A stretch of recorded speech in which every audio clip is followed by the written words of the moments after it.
Hello, everybody. Hello. It's that guy with the glasses jump scare. He has glasses now, Yeah, for right? realsies. No, I was they're saying blue light glasses. yeah, I was saying it's funny because I'm wearing a Jane shirt. I feel like I'm wearing very Daria glasses right now, so I guess it kind of fits. It really does. It really does. There he is. There he is indeed, everyone. It is the man, the myth, the legend, Chaplin. Um, Mm, so mm, mm, mm, mm. we love He's you, so cute. Chaplin. We love you He's so really, really much. cute. I'm gonna get around to the rules here because I see we have so many questions coming in on YouTube and Twitch. We appreciate you all again. Thank you.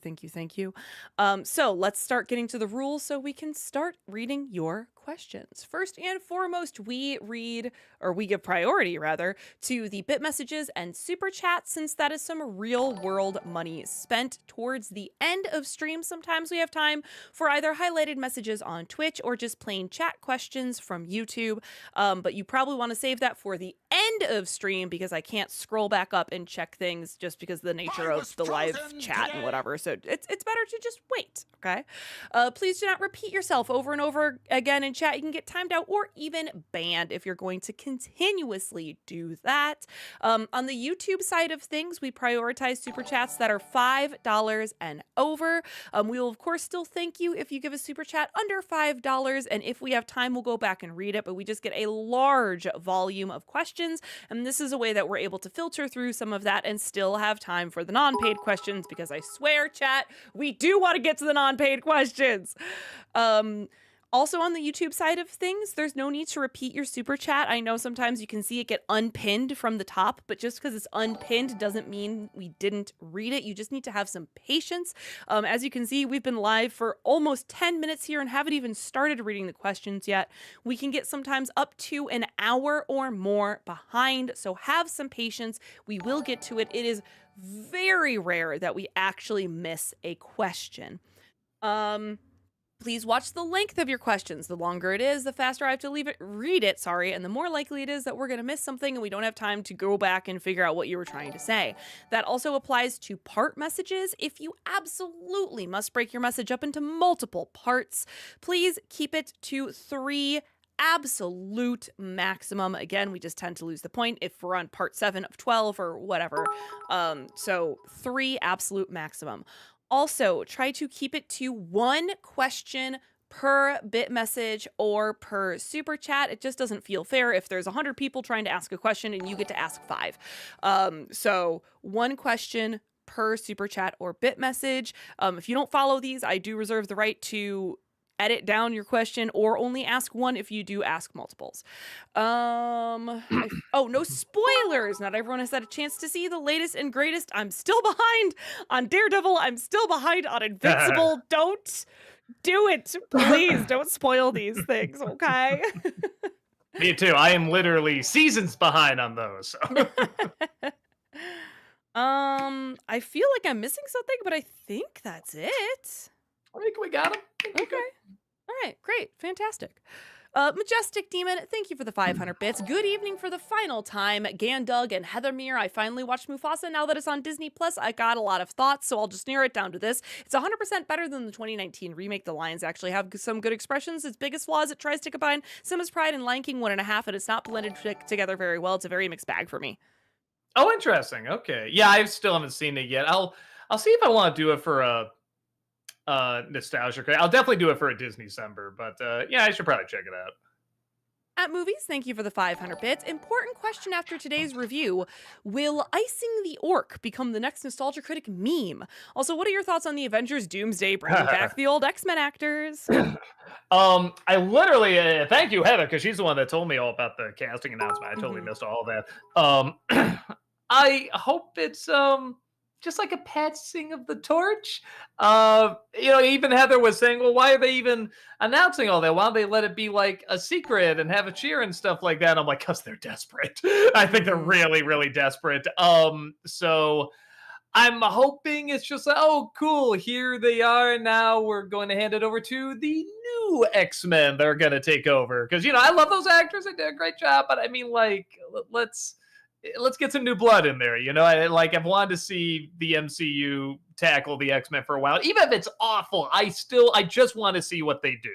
Because I feel like it'd just be so interesting. If it's just going to be, we're going to bring back the same actors, I think that's going to be really dull. So, yeah, hopefully, I'm already kind of dreading the Phoenix again. I just saw that. I'm like, oh, man, if they didn't do it all the other times and botch it all the other times, maybe I'd be more open to it. But just, yeah, those are my initial thoughts.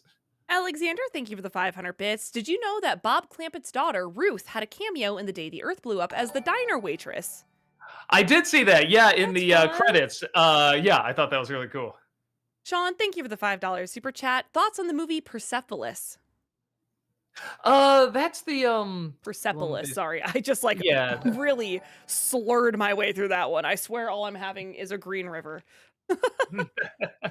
Yeah, I liked it. Well, and the funny thing about it is I read I had the same problem with Narnia. I read the first Narnia book and I said, "Oh, that was good," having no idea there was more. Oh. So I read the first part of Persepolis and it ends with her going away and I think like her mother faints or something, the father carries her off, and I was just like, "What wow, what a point to end. Man, that was really powerful."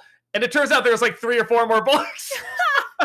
So when I saw the movie, was the eye-opening moment. It's like, oh, maybe there's more. That's so funny. Yeah, I did really enjoy it. I like the different artistic style. I thought the story was told very, very well. Yeah, I liked it a great deal. Joe Monty, thank you. Or Jay Monty. I added a whole name there. Jay Monty, thank you for the 500 bits. Did you hear about the casting announcements for Avengers Doomsday? And if so, what do you think of it, considering they're bringing back a bunch of the actors from the Fox X-Men movies? That doesn't impress me. It don't impress me much, but it's true. I want to see new X-Men. I know why they're doing it. They want to get the hype going. They want to get people excited. Again, they're not doing the best right now. But I hope that's not it. I hope it's not like, we got these X-Men back, boom, we're done. Like, no, I want to see new X-Men, so I hope that's still being worked on. Alexander, thank you for the 500 bits. Top 3 favorite Bob Clampett Looney Tunes shorts. Oh, Lord. Did he do Duck Tracy? That one was pretty fun. I like the one where Elmer dreams and Bugs goes inside his dream and messes it up. And the Wacky World one, I think, was him. Porky goes in the Wacky World. I mean, that one's just great surrealism, just on its own. Yeah, no, there's a lot of greats with him. Movie Mike, thank you for the 500 bits. In the Oh, I'm sorry, I gotta bring this up. I think he did one of the Tortoise versus Hares. He might have even done a couple of them, and those are just so phenomenal. I'm sorry, I didn't want to miss those. Movie Mike, thank you for the 500 bits. In the MCU Spider-Man films, how would you rank the villains? Vulture, Mysterio, and Green Goblin. I mean, is it fair to say Green Goblin's the man? I mean, it's like all the villains are in there. I guess he kind of is. Let me see. I mean, it's hard to separate Green Goblin from that movie without thinking of him like in the other films. You know what I mean? Right, Like yeah. just how much they like improved on him and everything. Mm-hmm. I'll still say Green Goblin's the best. And then Vulture, and then Mysterio. Rich, thank you for the $5 super chat. Heather, do you remember when you first appeared on Nostalgia Critic? Yes, very much so. I was already filming for Awesome Comics, and we were in the studio one day for Awesome Comics, and Doug just came in after, I don't know what you were doing, but you were going to film something for Nostalgia Critic, I don't know. And you asked me and Ayana, you were like, this is going to be a weird question, but can either of you sing? And both of us can. And we were like, yeah. And he was like, okay, good, great, because I'm doing I think even sung your answer. You're like, yes. That probably sounds about right. So yeah, then we were in the Chipmunks one, when we did the real Chipmunks movie. Yeah, I think that was I think it was the first movie. Okay. We did, the first Chipmunk movie. Yeah, that's why I was like, I knew people really wanted to see that. I'm like, okay, and I loved that song in the original Chipmunks movie, The Chipmunk Adventures. So yeah, I'm like, I just want to do a shot-for-shot recreation of this. Yeah, and the rest was history. Alexander, thank you for the 500 bits. What are your thoughts on the film Dog Day Afternoon?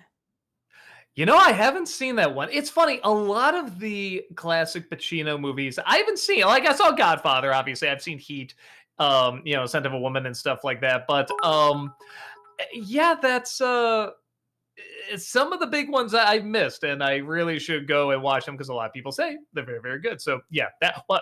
Pretty sure he was in that one. Now watch. It'll turn out he's not in that one. Dog Day Afternoon. Yeah, it's a Pacino one. Will, thank you for the $5 super chat. Evening all. Doug, I'm curious to know your honest thoughts on the film My Dog Skip. I don't know. That's another one I don't know if I've seen. Let me see. My Dog Skip. I looked that up. Oh, I've never seen the whole thing. I've seen bits and pieces. What I saw, I liked. It was one of those movies where I said, okay, I should sit down and watch all this because this does look pretty good. But I didn't manage to get through all of it. Maybe I will look up where it's streaming and maybe I'll check it out. Brady, thank you for the $5 super chat. Powerplex sees he's out of milk. It's all Invincible's fault! I just finished that episode the other night. Oh my gosh, the gasp I let out. Without spoilers, of course. This season 3 is really good, Doug, of Invincible. This season, Okay. there's been a couple of times where I have been watching and just gasped out loud because I wasn't expecting it so much. I was just like, oh my God. Well, I just love how does finishing milk equal a gasp? See, that probably got me the most interested in It checking has nothing this out to do now. with milk. Okay. It has nothing to do with milk, the character Gotcha. Powerplex. Okay. The Ultimate Frozen fan, thank you for the $5 super chat. Saw Snow White on Monday and really liked it. Had so much fun. Really wish more people would give it a chance and go see it. Wasn't my thing. Was definitely not the worst of them. I have seen worst, but yeah, it was definitely not for me. But I'll say this: sometimes on what's it, Rotten Tomatoes or something like that, like the scores okay, like some people that saw it, it's like, yeah, it was fine. So they're out there, people that like it. Trip, thank you for the $5 super chat. So you think you'll ever reach out to Lindsay Ellis or James Rolfe in the future? Oh, James and I still talk, definitely. Well, I was asking him if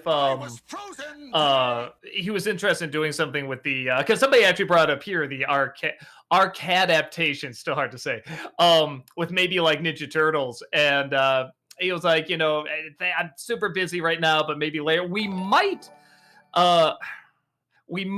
meet up sometime this year because we're going to be at the same place for something. We're not like That's the same fun. con or anything. It's not like you can all come see us or anything, but yeah. So we'll see if we want to do something then or not. And yeah, Lindsay I haven't talked to in years, sadly.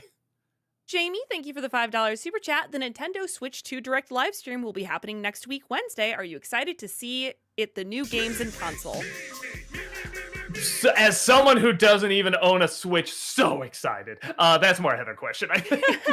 I'm pretty excited to see just some of the specs and see how it improves on the Switch because I love the Switch as a console, but like it doesn't have the best like processing or like visual capacity. So I'll be very interested to see what the Switch 2 improves upon the Switch on. Isaac, thank you for that $5 super chat. What are your predictions for the future of the MCU? Do you believe they're going to go through a reboot? I mean, what counts as a reboot? I mean, like, so okay, like the end of the Flash was making it look like, well, we're gonna kind of do like a reboot with these alternate universes, and then they kind of dropped that.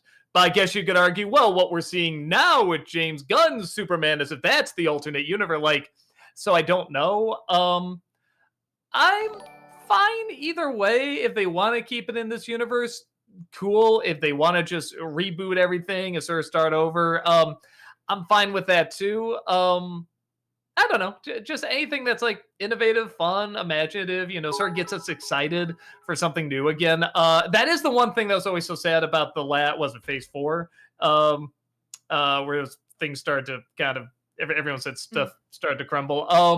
Is that it was experimental, and I liked when they experimented. That's where I got sort of the most fun out of it, because like the idea of like, oh, these Marvel movies are seeming the same. People have been saying that for a long time. Like I think Phase 2, they were saying that, but people still showed up. There's still a wow factor to it. So there is a part of me that still hopes there's that experimental side to it. Like you can do the fan service stuff and you can give people what they're looking for from the comics and everything. But I do like that experimental element. Whatever they do, I hope that's in there. God of Chaos, thank you for the $20 super chat. Appreciate Thank that. you. I'm kind of surprised you guys haven't done what if we did Maleficent 2014. I would love to see you guys would do if given full control of Maleficent's story where she stays evil, but the story is focused on her. Um, Boy, I don't. That's rough because you're right. If you gave that to a writer who was like, "Hey, I love this character. I feel like I can really go into the backstory." More power to him. What I liked about Maleficent in general is that you didn't know the entire. She's just the mistress of all evil, and that's kind of fun. She's just evil incarnate, and she's so charming and cool and everything. And they have this little bit of the history, the royals there, but that's kind of it. So I don't think I'm the one to do it. Not to say somebody can't do it and do it really cool, but yeah, I just like it as it is. The original Sleeping Beauty story. Brady, thank you for the $5 super chat. Did you hear they're making a Young Guns 3? I haven't seen the other Young Guns movie, so yeah, that's probably another one to hand over to Brad Jones. I'm sure he's seen all those.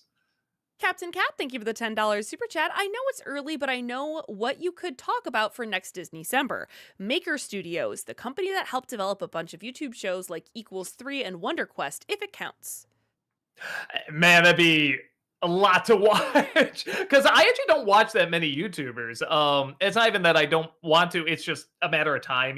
There's a lot of videos, a lot of stuff to watch, and this job does keep you very busy. So probably not. I think I know what I'm gonna do. I feel bad because I haven't technically started Disney-cember yet. Like, I'm watching some shows and movies certainly, but I haven't started recording them or anything. But I think I know what I'm gonna do. It's not gonna be like a huge thing, but it'll be a nice little thing. I'll like it. Will, thank you for the $5 super chat. Heather, who are your top 3 favorite Looney Tunes characters? Oh my gosh. Oh, goodness gracious. Sorry, I'm like, I gotta make choices then. It's probably stereotypical, but I like Bugs. If you made me choose between Bugs Bunny and Daffy Duck, I'd choose Bugs Bunny. I'm sorry, everyone. For a while, I just loved Tweety. I had a lot of Tweety plushies and Tweety shirts and stuff. I just thought he was so cute. I loved Tweety so much. And then maybe does Lola count? Can we count Lola Bunny? I loved Sure. Space Jam when I was a kid. Let's count Lola Bunny. Did you see her in that new Looney Tunes show, the one that was a little bit more sitcom-y, and Kristen Wiig played her? No. She's very, very funny. Well, and I think when that was first coming out too, you told me I kind of see some people, maybe it wasn't you. Some people were saying oh, I think she has similar humor to you. I could see you doing that. And I was like, oh. Oh, that's right. No, you did because you voiced her when we did that in Space Jam. That's right. Okay, yeah, we're talking about did you see that? It's yeah, she voiced her.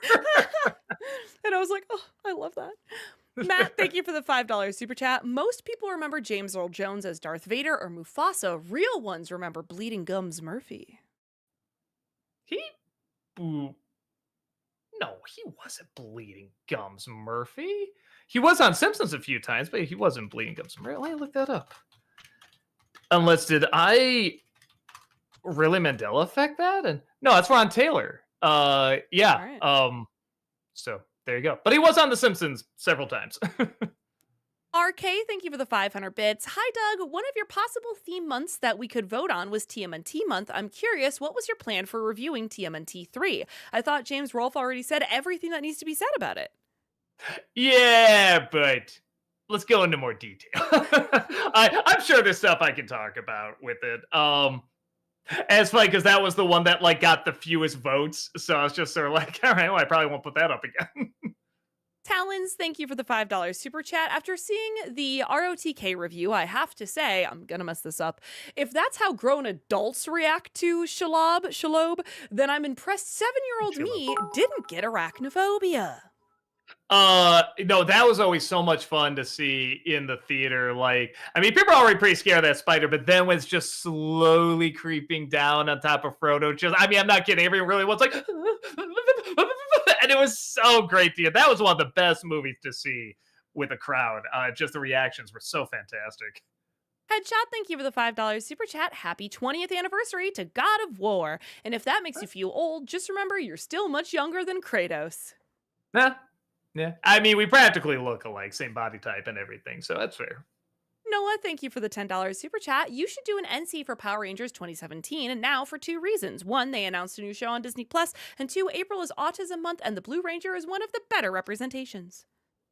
Um, I have it on the list. I don't know why I keep putting it off. I kind of remember why. It's a little boring, which is weird. You don't think you would say that about a Power Rangers movie, but there's good things in it, and there's dumb things in it. I guess, like, I don't know, to some extent, like everything Power Rangers. So I don't know. I'll try my best to get around to it.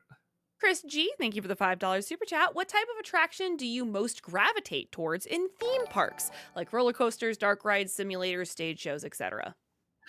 Uh, Probably coasters first. We are those people where whenever we hear there's a new record breaker, we're like, ooh, can't wait. Like we keep track of that, and we do have a lot of fun with that. But I am a big sucker for dark rides, like particularly a lot of the Disney ones, and I do like the Universal ones as well. I don't like. Hopefully, they're getting more away from this, but I don't like how they're using too much of screens in their rides. I think that's just not as magical. Like you can use them. I actually like that Three Caballeros ride. I thought the UI screen's very clever in that, but that's also a smaller ride. I think that's the thing. If it's in a smaller ride, or the ride is literally like, I don't know, the Spider-Man ride or the Simpsons ride, where it's literally one big screen.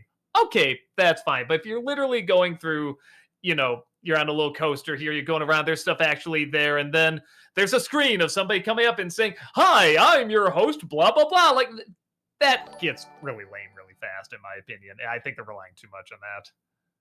Brett, thank you for the $5 super chat. Favorite Coen Brothers movie?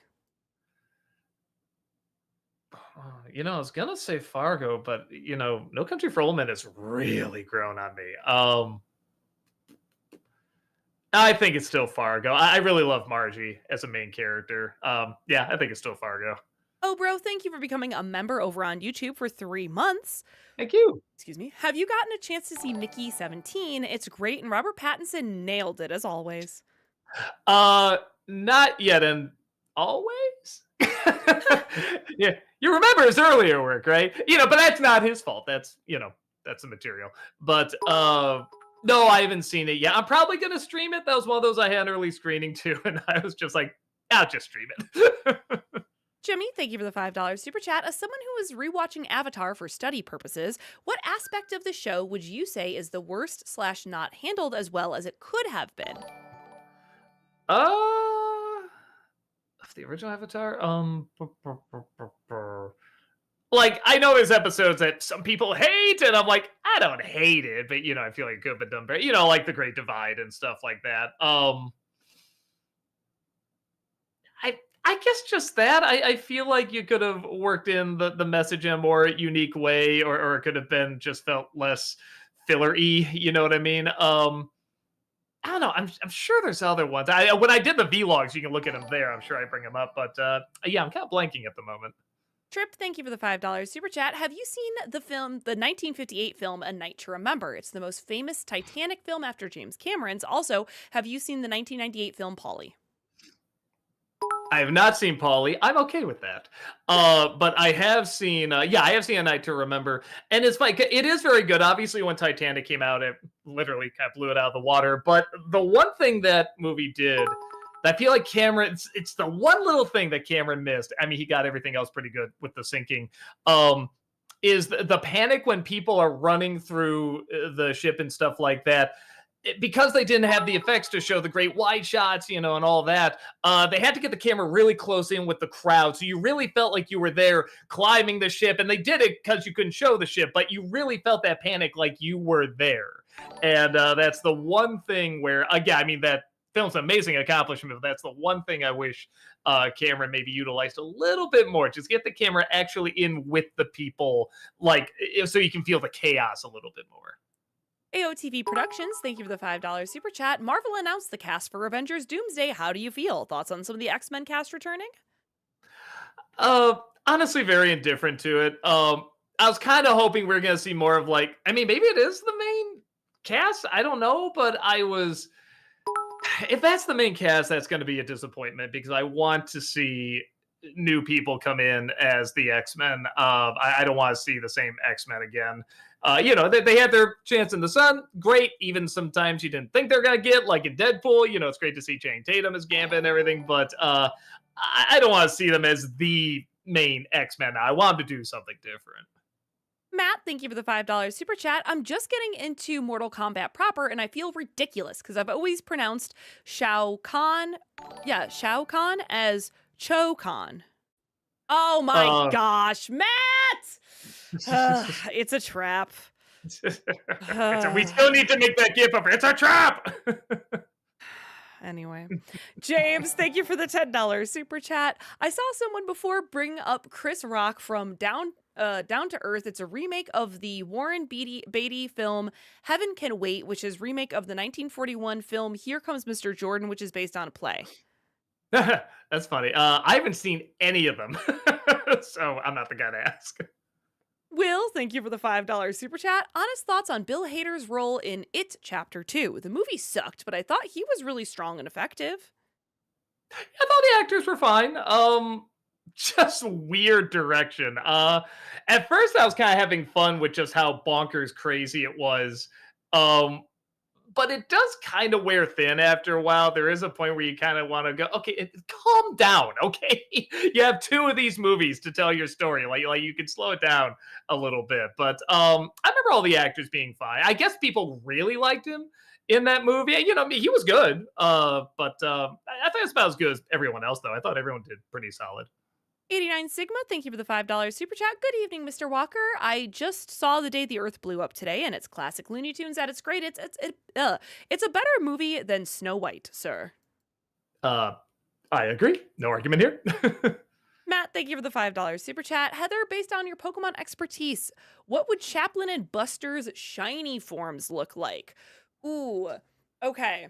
Imagine shiny Chaplin instead of white is like black and red, and he's just super emo. So that's a shiny Chaplin. Comb my hair down in front of my eyes. A shiny Buster would be gold. A gold Buster. Imagine a golden Buster. Yeah. James, thank you for the $10 super chat. I forgot to tell you this last week. Tommy Wiseau was working to bring The Room to Broadway as a musical. Sounds like the show the producers would put on to be a flop, but ended up a success. And this is part 1 of 2. Of course he is. Jace, thank you for the $5 super chat. Maybe a review of Repo Men with Forrest Whitaker and Jude Law. The film takes place in 2025, and with advancements in technology past few years, it's not too far off. Huh. All right. Man, I feel like I heard of that years ago, but I don't recall seeing like a trailer or anything. So I'll try to check it out. Super Droid, thank you for the 500 bits. Unpopular opinion, I don't really like the movie Chicago. The acting and music was good. The Roxy Hartley character was too unlikable and didn't really deserve that happy ending. Also, I think Ratatouille is just okay. I didn't care for the human characters except the critic. Well, of course you should always like the critic. But in terms of Chicago, popular opinion of someone else. Rob doesn't like that movie. He doesn't hate it, but he doesn't like it that much. I do think you're supposed to not like the lead. That's kind of the idea. Like they're all corrupt criminals to some extent, to a point where they just turn it into like an exploitive show at the end. So I do think that's the point, but I can see not liking her enough that you don't get into the story at all. So I understand that. I like it fine, but yeah, I can see where you're coming from with that. Will, thank you for the $5 super chat. Would you ever do an NC or Disney December on the 1987 movie 3 Men and a Baby? No, I just found it like it's not bad. It's just exactly what you think it'd be, and I just never. Maybe a Disney December. I definitely wouldn't do a Nostalgia Critic, but maybe I do a Disney December. And I also haven't seen it since it like came out. I was pretty young back then. James, thank you for the $5 super chat. What are Broadway shows based on films you felt improved over the film? For me, Spamalot, The Producers, and Newsies. I would agree with Newsies. As much as I loved the Newsies movie, I know it's not good, and it is meant for the stage, Newsies is. Yeah, I still have it. I should check it out, but that even when I did the movie before the show came out, I said this should be a stage show. This shouldn't be a movie. I actually saw Sister Act on stage, and they had just a totally different soundtrack and everything, and it was very, very different, and I enjoyed it quite a bit. I really enjoy the Heathers musical as well. Like, Heathers is a Mm, good movie in and of itself, but the musical is really great. I heard it's really good. Yeah. The Ultimate Frozen fan, thank you for the $5 super chat. Will you ever do bum reviews again? Want to see Frozen 1 from Frozen 2 review, Chester, and I think it's the greatest movie I've ever seen in my life. I can't do Chester, I'm sorry. Well, you're already the love of my life, so I don't ask too much of you. I don't know. I think you do me fine. Anyway, but sorry, it was right Well, there. But no, because just as I'm getting older, it's tougher to do that. I also don't know how many people would watch it now. Like maybe get a few views, but I don't. A big thing is just time and energy depleting. You know, I'm 43. Invader Zim, thank you for the 500 bits. You mentioned one time that Korra made a lot of mistakes, but looking back on the show and she's surprisingly kind of squeaky clean character, whatever mistakes were by the villain's manipulation, also looking back, I don't think your character regressed in season 2 either. um. So I was saying about before, because like the characters in Avatar make a lot of mistakes too, but you can excuse it a little bit more because they're kids and they're kids thrown this crazy situation that kids wouldn't usually be in. Um, but when you see a make, and this is part of the idea of the show, is that the show is, first supposed to be a kid show. So when you have to write a character who's older, sort of at the same mindset as them, that's not always the best. But I didn't dislike the character or hate the character or anything, but it is something where I did kind of go, all right, how many times is she gonna learn it? It's like Boy Meets World, like how many times are they gonna learn this lesson over and over, kind of thing. And that is the one thing about the new Avatar series I'm just like about, is that there's already so many things that I feel like the character kind of got hate for, some rightfully so, some not rightfully so, in terms of how she's written. And now just this whole season is based upon apparently a big screw up that she had. I'm just like, I'm sick of connecting Korra with screw up. You know what I mean? So yes, you want the character to have flaws and overcome them and everything, but I just feel like it's the same thing with Bruce Wayne in Dark Knight Rises. Like, there's only so many times this guy can get duped where you sort of stop rooting for him. So I didn't stop rooting for her, but I did see that as kind of a problem. Ymir, thank you for the $5 super chat. Debate the Spirit v. Max Payne worst movie that starts with later scene narrated by a main character where they almost die and stylistically with snow that looks really good. I think I followed that. I think you're asking if I dislike Max Payne more or the Spirit more, because they are very similar. Probably Max Payne. I just remember that being more boring, where Spirit is bad, but it is fascinating. Movie Mike, thank you for the 500 bits. What do you think of Queen Dagmar from Disenchantment? Do you think she's a good villain? Let me, because here's hold on. Disenchantment. Yeah, Because I don't remember. no. Okay, it is what I'm thinking of. Because I get Disenchantment and Disenchanted confused a lot. Because there was a sequel that came out to Enchanted. I liked her. I thought she was pretty fun. Like a lot of things, I do wish some things went either a little further or a little crazier. And that show does get crazy.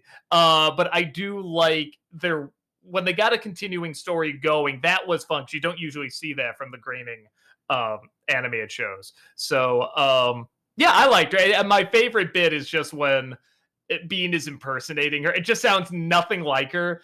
And I just swear they improvised back and forth, because it just so sad. Anything she says, Bean is saying, like, on top of it, like, this person's clearly an imposter. This person's clearly an imposter. Oh, that's ridiculous. That's ridiculous. And just the back and forth they had was so funny, because they just sound nothing alike. And one is just kind of a bumpkin. The other is like just very proper.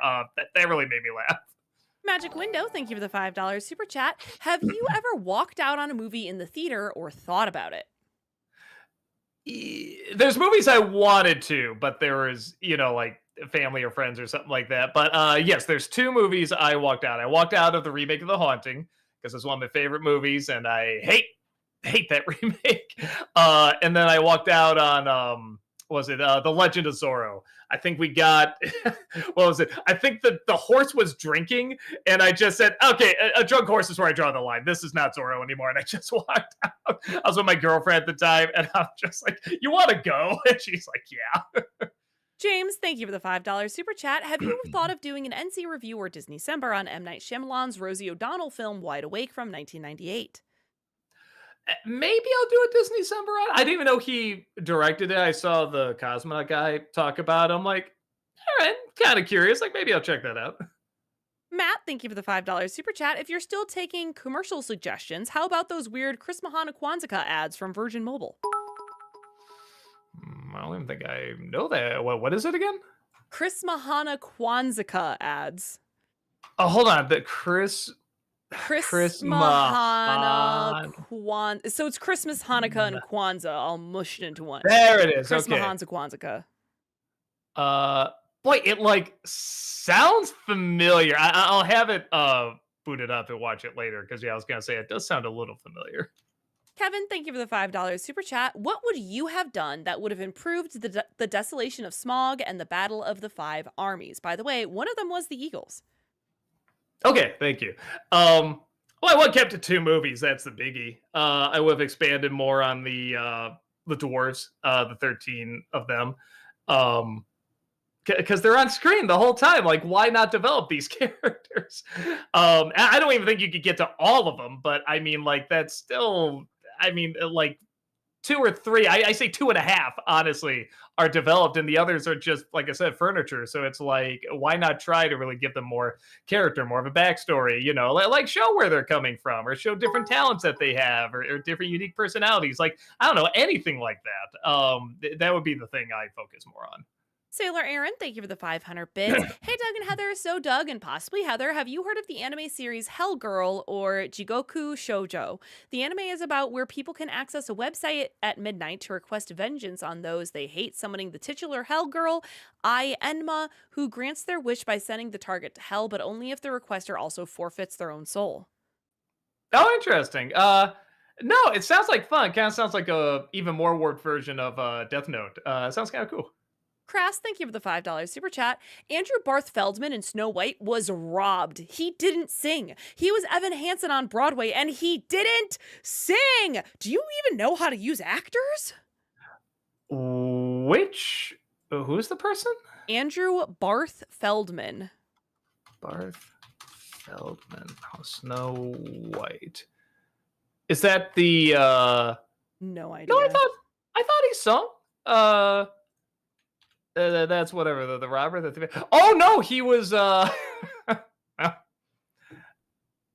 guess I can't give away who he is because it's kind of a spoiler. But okay, actually, boy, that gives me a joke for when I do the nostalgia critic of it, because I'm like, because now knowing that, it's like, oh yeah, that's boy, you just made a joke even easier there. So thank you for pointing that out. Dolphin Crescent, thank you for the $5 super chat. Did you know that they made an animated Hobbit in 1967 by Gene Dite? I don't know how to say it. I'm sorry. Are you talking about assuming they're talking about the Rankin Bass one. Hobbit, was it 1967? Yeah. Oh no, it is a different one. Huh. Look at that. I have never heard of this. Okay. No, actually, I take it back. Somebody, I think on one of these streams did bring it up. But I've never ever I totally forgot it exists. I haven't seen it either. That might be fun to actually look at. Maybe I'll check that out. Will, thank you for the $5 super chat. Top 3 favorite Michael Clark Duncan performances. I still really miss him. So yeah, so do I. Man, favorite.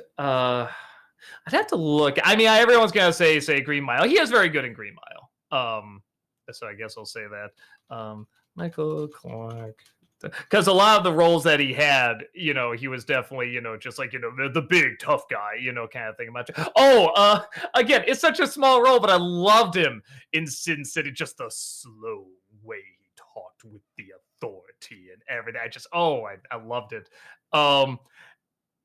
I really don't want to say this one because it's not that great a role and the movie's not very good, but I did like him in it. in Planet of the Apes, I actually do like his performance as the second in command because I thought he actually did give a little weight to that character because it's someone who, you could tell is religious. He believes in something, but he also believes in following this leader. And then as the movie goes on, there's a conflict with that. The dedication to the person the person he believes in than like the religion he believes in. Like, I thought he played that pretty well. Much better than the script was playing it, if that makes sense. Movie Mike, thank you for the 500 bits. Have you heard of Super Mansion? It's an adult stop motion comedy series about a group of superheroes. It was a fun show, and the main character was voiced by Bryan Cranston. No, I'll try to check it out. I know what just came in my head. The Kingpin in Daredevil, even though that's a totally different Kingpin, I thought he was a lot of fun in that. Kevin, thank you for the $5 super chat. I saw your review of The Swan Princess. Honestly, it couldn't have been easy to adapt a ballet called Swan Lake. What could have improved the movie? Uh, I don't know, because I mean, I've seen the ballet, but I'm not, like an expert on it in terms of what you could do. You could probably do more with the evil swan. I think you can have fun with that. I actually really like the opening with them trying to get the kids together and they hate each other. I thought that was pretty fun. So I don't know. And then keeping them separate throughout most of the movie was very bizarre. The two love interests. So yeah, some way I focused more on the doppelganger, the evil swan, and then have them together more. The two romantic leads, because that's you want a romance between them. Nate, thank you for the $5 super chat. Since you've done a top 11 best Simpsons and South Park episodes, will you ever do a top 11 Family Guy episodes? I don't think I've seen. I've seen a lot of the show. Definitely, I've seen like maybe the first 5, 6 seasons. I'm sure people would say, "Well, that's the best there is." Probably, but I don't think I remember them well enough to be like, yes, I can point to what the best ones are. So probably not. You probably want to get more of like a Family Guy expert on that. Brett, thank you for the $5 super chat. Doug and Heather, are you fluent in any language besides English? Pig Latin? No. Not fluent, but I do speak a little bit of French and Japanese. James, thank you for the $10 super chat. I wanted to tell you about a Disney TV movie, Just in Case, starring George Carlin as a dead PI and has to find out who killed him, and is directed by Blake Edwards. Talk about a bizarre combination. Really? Yeah, it's Justin Case. Oh, gotcha. So the name Justin, it's, yeah. Mm-hmm. This is Walt Disney home video. Weird. Okay, that's a lot of people I like. All right, I'll try to check it out. AOTV, thank you for the $5 super chat. You have a cameo message from the Annoying Orange that's on YouTube.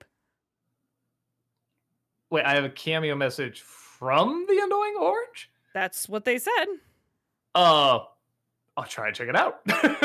Kevin, thank you for the $2 super chat. Ice Luigi Star Pictures, thank you for the $7 super chat. Do you think the Snow White remake is worse than the Mulan remake due to the amount of controversy both movies received during production?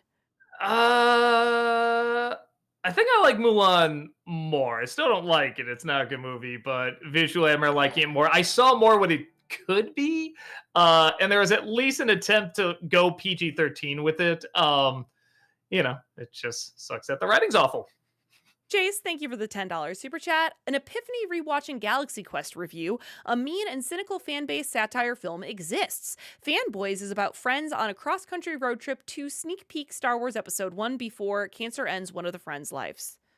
Yeah, so I haven't seen all that movie. I've seen bits and pieces. I have seen the ending. The ending's very, very funny. But I got to sit down and watch the whole movie because a lot of people say it's pretty good. Tanuki Girl, thank you for the 500 bits. Hiya, Doug. Have you ever considered reviewing the Doctor Who movie with Paul McGann? I'd love to know what a person outside the fan base thinks of it. I mean, I really am outside the fan base. I think I've seen 3 episodes, if even that. And I liked them. They were good. There's just so many to catch up on. So probably not, because I'm assuming you'd have to know a little bit about it. So yeah, probably not. Juliana, thank you for the $5 super chat. I have one important question for both of you. Have you watched The Pit on HBO Max? It's awesome. Not great if you're squeamish, though. That's me. I'm squeamish. Yeah, don't watch this show. Yeah, it is very, very detailed. And the effects are very, very good and very convincing. I've seen a little bit, so I don't really get into doctor shows, hospital shows, and all that. But the press around it was that a lot of doctors are saying this is the most realistic of these shows we've seen, and they're probably right. It is still a show. There is still dialogue that is very much like a TV show, so keep that in mind. But yes, it is one of those where I watch and I go, yeah, man, I bet this is the kind of stress they have to deal with all the time in the split second decisions, and they got to live with that and everything. And it feels very confused and rushed, and people always saying, well, what's the answer to the problem? Well, we need to do this, and they're showing it's not always that easy. There's other things happening that does not make it easy. So and just how it trickles down. So yeah, it is a very, very good show. Movie Mike, thank you for the 500 bits. In the MCU films, what do you think of Pepper Potts? She was fine. Um, I don't remember like especially loving her. I don't remember disliking her either. I just remember she was fine. She had a good final scene with Tony Stark there. I thought that was really well done. Nate, thank you for the $5 super chat. My favorite Marvel heroine is Squirrel Girl, and several actresses have expressed interest in playing the role. Would she be better as a show or a film? You know, we're talking about being experimental, and the MCU needs to get experimental. Why haven't they done it? So I know so little about this character, except that anyone that has ever read anything about her just loves her. Like, it's a great character. It's a She's funny great. character. The setup is great. It's totally different and totally weird. Why aren't they trying something like that? I could see that getting people just going, what is this? I could see fans going crazy, like, oh my God, here's this great character we love. And then newcomers being like, what on earth are they doing? Like, they have to see it. Like Guardians of the Galaxy, like they have to see it just to see what on earth this is. I think it should be a movie. It'd probably be better as a show. I'm sure most of these would be better as a show. You can dive more into it, but yeah, I think that should be one of the major choices they go for next. Ben, thank you for the $5 super chat. I have watched you since Garbage Pail Kids. How much to promote my own channel? We don't really do that. I'm sorry. It's not for sale. Yeah. Will, thank you for the $5 super chat. Doug, unpopular opinion, I can't stand Paulie in the first two Rocky films. He just feels really abusive towards Adrian. Am I wrong or missing something? I can't either. Paulie is my least favorite character in those. He's a good character. He is very real. There is a tragedy to him. But I'm the same way. I can't stand him. Anytime he's on screen, I'm like, oh, just stop. I don't like watching this guy.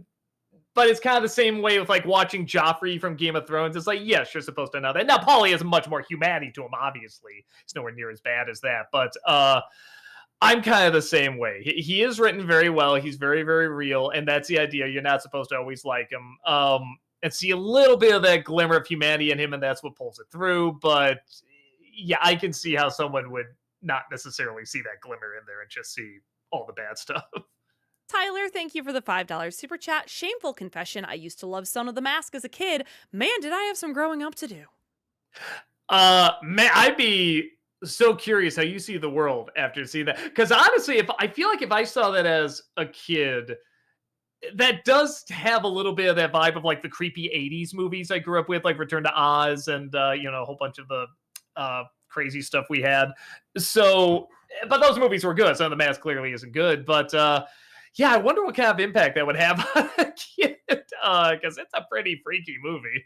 Invader Zim, thank you for the 500 bits. I started questioning this, but where do you think Ahsoka's character is going? How does it tie into the sequels, and what is the point of her training Sabine? I'm honestly very curious. Uh, it's hard to say because I really, really believe that character was just created to have a new character for Clone Wars. Hey, let's just have some character that we can sell toys with and we can develop from scratch and everything. just something new to get people watching this show. And of course, she just blew up and became a really, really good character. So in terms of what's the grand plan with her, I don't even think they knew when they started off. It just happened to work towards this really great character. So I don't know. I don't know what they're planning. A lot of things in Star Wars, I don't know what they're planning, because I mean, we saw where like Rise of Skywalker, where that apparently all went, and they clearly didn't have a plan with that. So yeah, I don't even think they know. Tyler, thank you for the $5 super chat. For this Christmas 2025, will there be a review of Die Hard 2 or Lethal Weapon 1, two of the greatest Christmas movies ever? Is Lethal Weapon? I never thought about that one. I gotta watch it again. It's been a while since I've seen it. I don't remember it being a Christmas movie. I'll check it out again. Nate, thank you for the $5 super chat. Since Fantasia is your favorite Disney film, will you ever give Fantasia 2000 a review? I thought I did. I thought I did a Disney December on it. It's some parts are fantastic. Other parts are very meh, and then the live action sequences are really bad. So there you go. There's your quick review.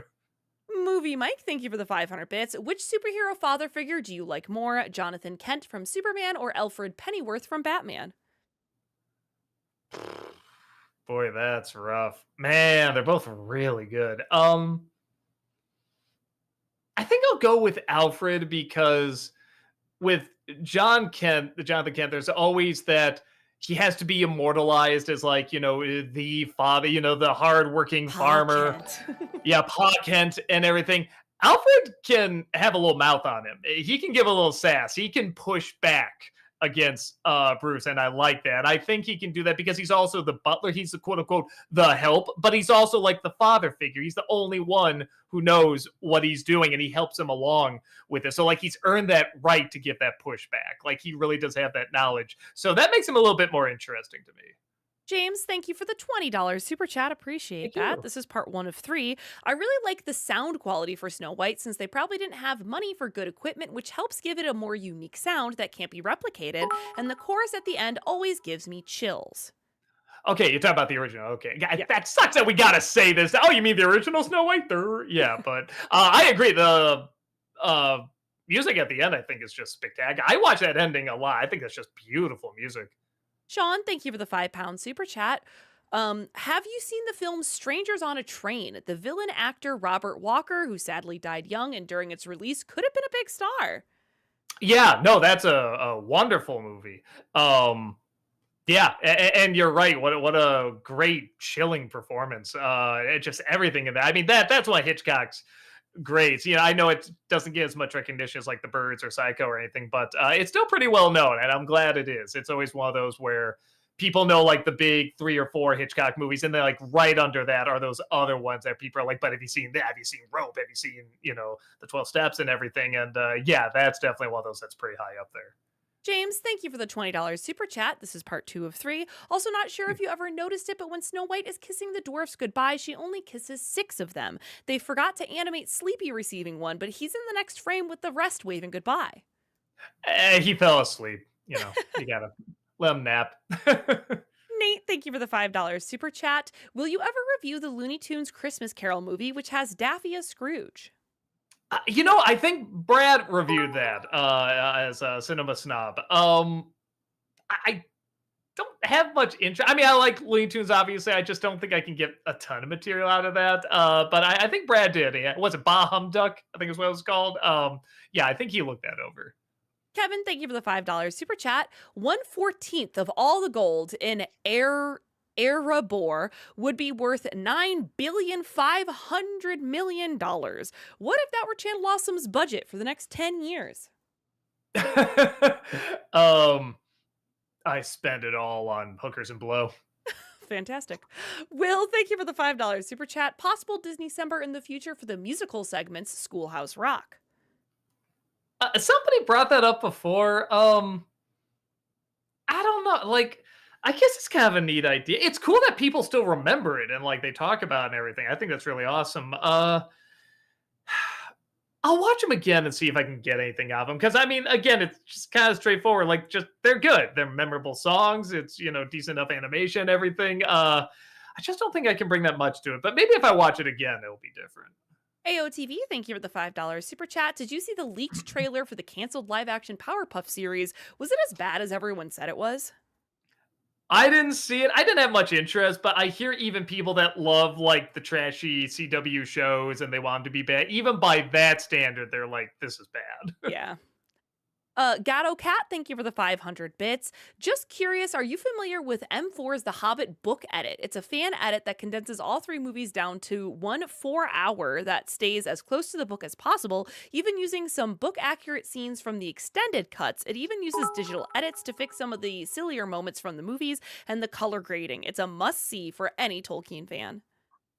I'm M4. Is that The what? letter M and then the number 4. Hobbit. M4, The Hobbit book edit. Okay. I'm very interested in that. I want to check that out. Okay, I'll try to take a look at that. James, thank you for the $10 super chat. This is part 3 of 3. For the new film to be successful, it would have had to make double its $240 to $270 million budget. That doesn't take into consideration the $100 million in advertising and the costs after reshoots. I think that's what a lot of these big studios have to really wake up about. I mean, they have to see a lot of these movies would have done fine, would have made a profit if just the budgets weren't so crazy. And I think they're seeing people just aren't as. I think they're thinking in their minds, well, we'll have a lot of CG because people just think CG is real, and we don't. I mean, you have to work especially hard to really fool us with that. And even when it's done great, we can still kind of tell. So I think they're throwing all this money into this technology that's already not looking that great. And that's not really what we're looking for anymore. That's not what really wows us. I think we like more style. We like something that's different. We like something that's innovative. We like something that's new. And I think a lot of these studios are just stuck in the same mindset of, well, we'll just keep doing the same thing. We'll just do it bigger, do it more expensive. And I think people see through that pretty easily. So yeah, I think that's the biggest thing is just cut down the budgets. Work smarter, not more expensive. Jace, thank you for the $5 super chat. You see the 2024 Small Soldier War from the Necron concept video. I think that was shown in that 5-minute clip is better than most of the movie, seriously. I think I know what you're talking about. No, I have not seen that. I guess I'll try to check it out. Movie Mike, thank you for the 500 bits. What do you think of Marlin from Finding Nemo? Marlin's the dad. Willem Dafoe. Oh, okay. I thought Right? it was Willem Dafoe's character. Am I wrong? I thought it was the dad. Boy, it sounds right. Let me see. Hold on. Marlin Finding Nemo. You're correct. Yeah, it's the dad.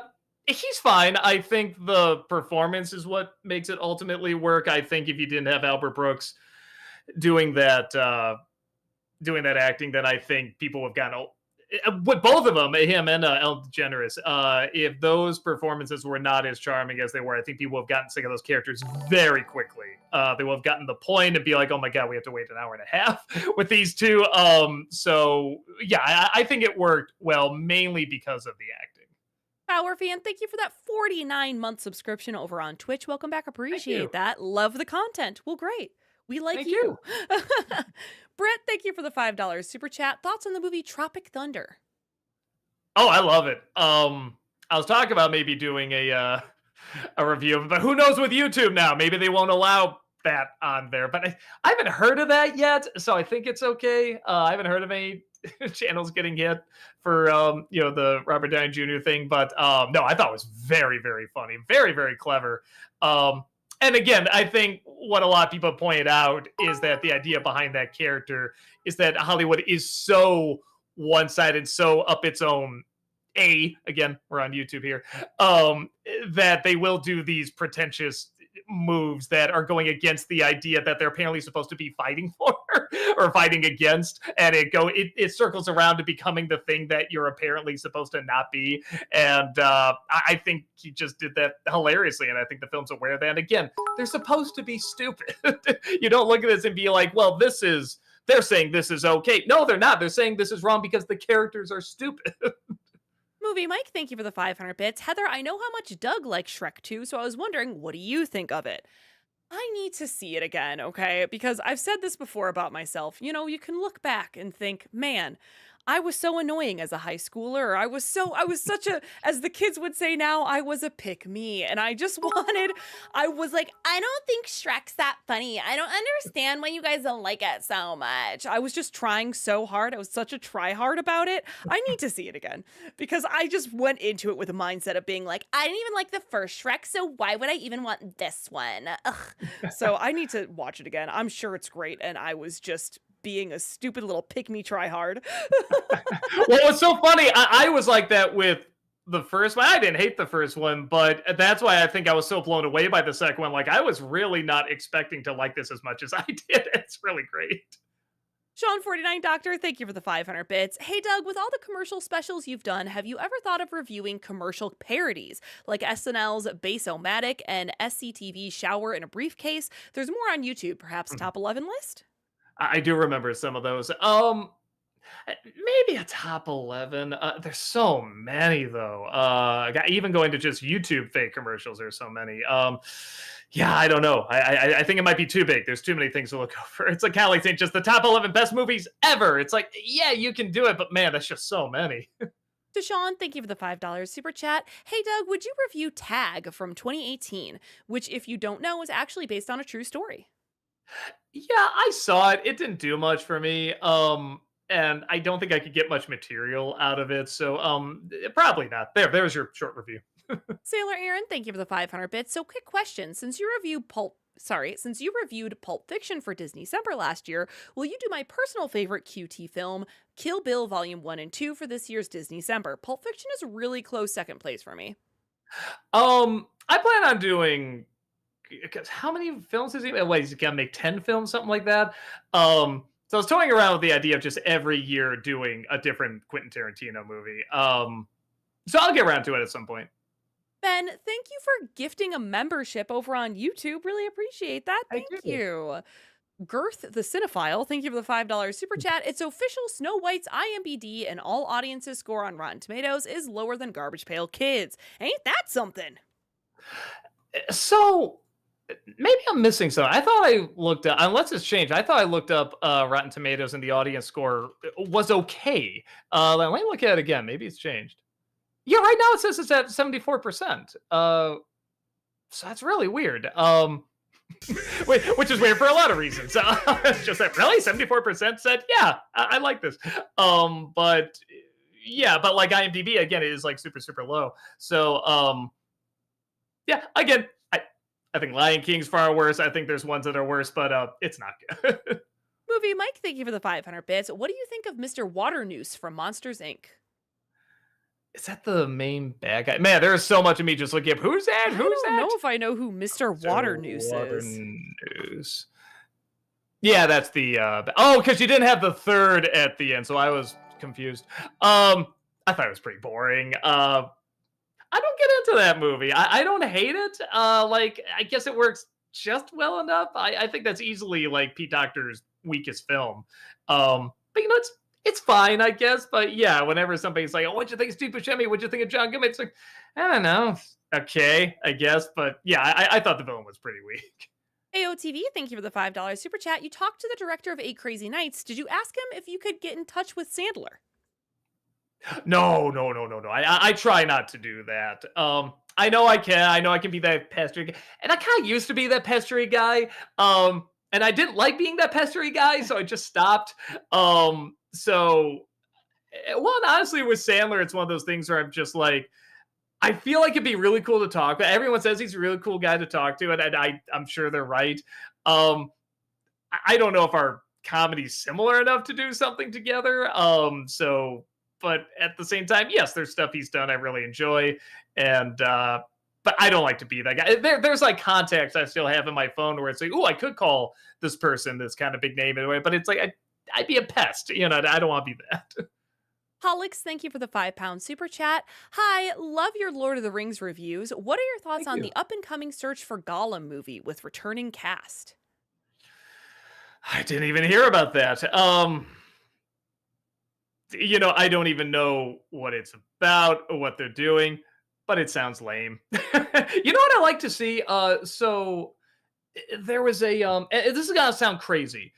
I would actually love to see a continuing, because apparently they're doing this with Harry Potter, and I love to see the Lord of the Rings. I love to see a show on Lord of the Rings, and really just as stupidly close as possible, keep it close to the books, because So they not did a Rings of radio. Power. No, because they did a radio play years ago. I was very, very good. And again, I mean, several cassettes and everything. Well, CDs, whatever. It was cassettes when I was growing up. But and they were really well acted and really interesting. I'm just thinking, man, if you just did a show like this, and I mean, it just stretched out several seasons, I think that could be very, very interesting. It would be different enough from the Lord of the Rings movies, but I think one of the reasons they're not is just people remember those movies so much. I think they even said we're gonna do a show on it. People be like, "Boo! They're perfect. We already have a perfect one." But I think they could really have something with that. That could be really, really different and really, really cool. Will, thank you for the $5 super chat. In honor of the day the Earth blew up, what are your thoughts on the direct-to-video film Tweety's High-Flying Adventure? Possible NC? I don't even think I've heard of that one. I guess I'll look into it. Sailor Aaron, thank you for the 500 bits. Also, I heard they're doing a Malcolm in the Middle revival, and the only person that is recast at the moment is Dewey, but most of the OG cast is coming back. Your thoughts, Doug? I'm excited. A part of me, yes, does not want to know what happened after that last episode. I like imagining, but at the same time, it would be cool to see what do the original writers actually say happened. I saw that too about the actor who played Dewey, and I was just like, whoa, what is it? But I looked it up, and he was just like, yeah, I never cared for acting. I'm like, that's it. Great. For all I know, there's not a ton known about him, but that was kind of it. He was just like, nah, that's my thing. It's like, fair enough. Movie Mike, thank you for the 500 bits. In the Looney Tunes show, were there any characters that you didn't like? I'm sure there were. I had to look at the cast again. I see. Hold on. Looney Tunes show cast.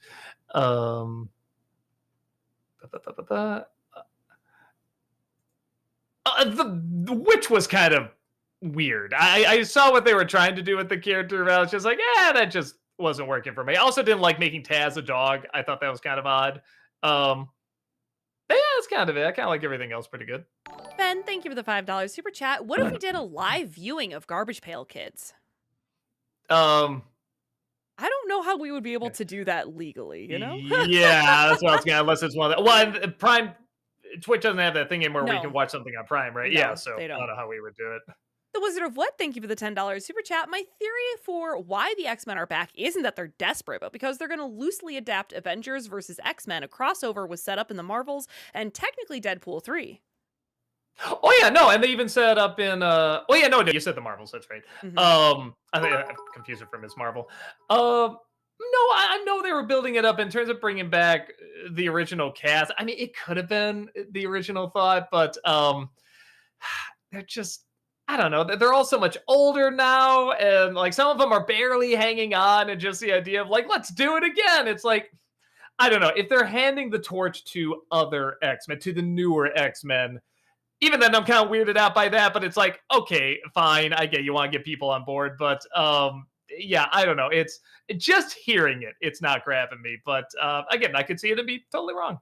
Treg, thank you for the 500 bits. Hi, Doug. Thoughts on the Proud Family so far? I do love the show and its revival, although similar to Bob's Burgers or the Addams Family, it is mainly because I love the titular family and their style of humor.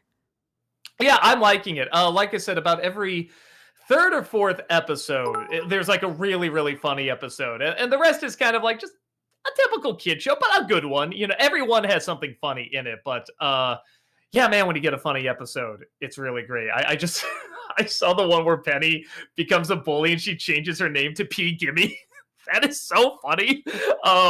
Yeah, anything with the bullies especially just cracks me up really hard. So yeah, no, I'm enjoying it. Treg, thank you for the 500 bits. So I watched the biopic Kafka recently, and I have to ask, what are your thoughts on director Steven, oh my gosh, Soderbergh and or Franz Kafka's work in general? As of now, I only read Metamorphosis, but after seeing the film, I'm interested in reading more. I didn't know he did a film on his life.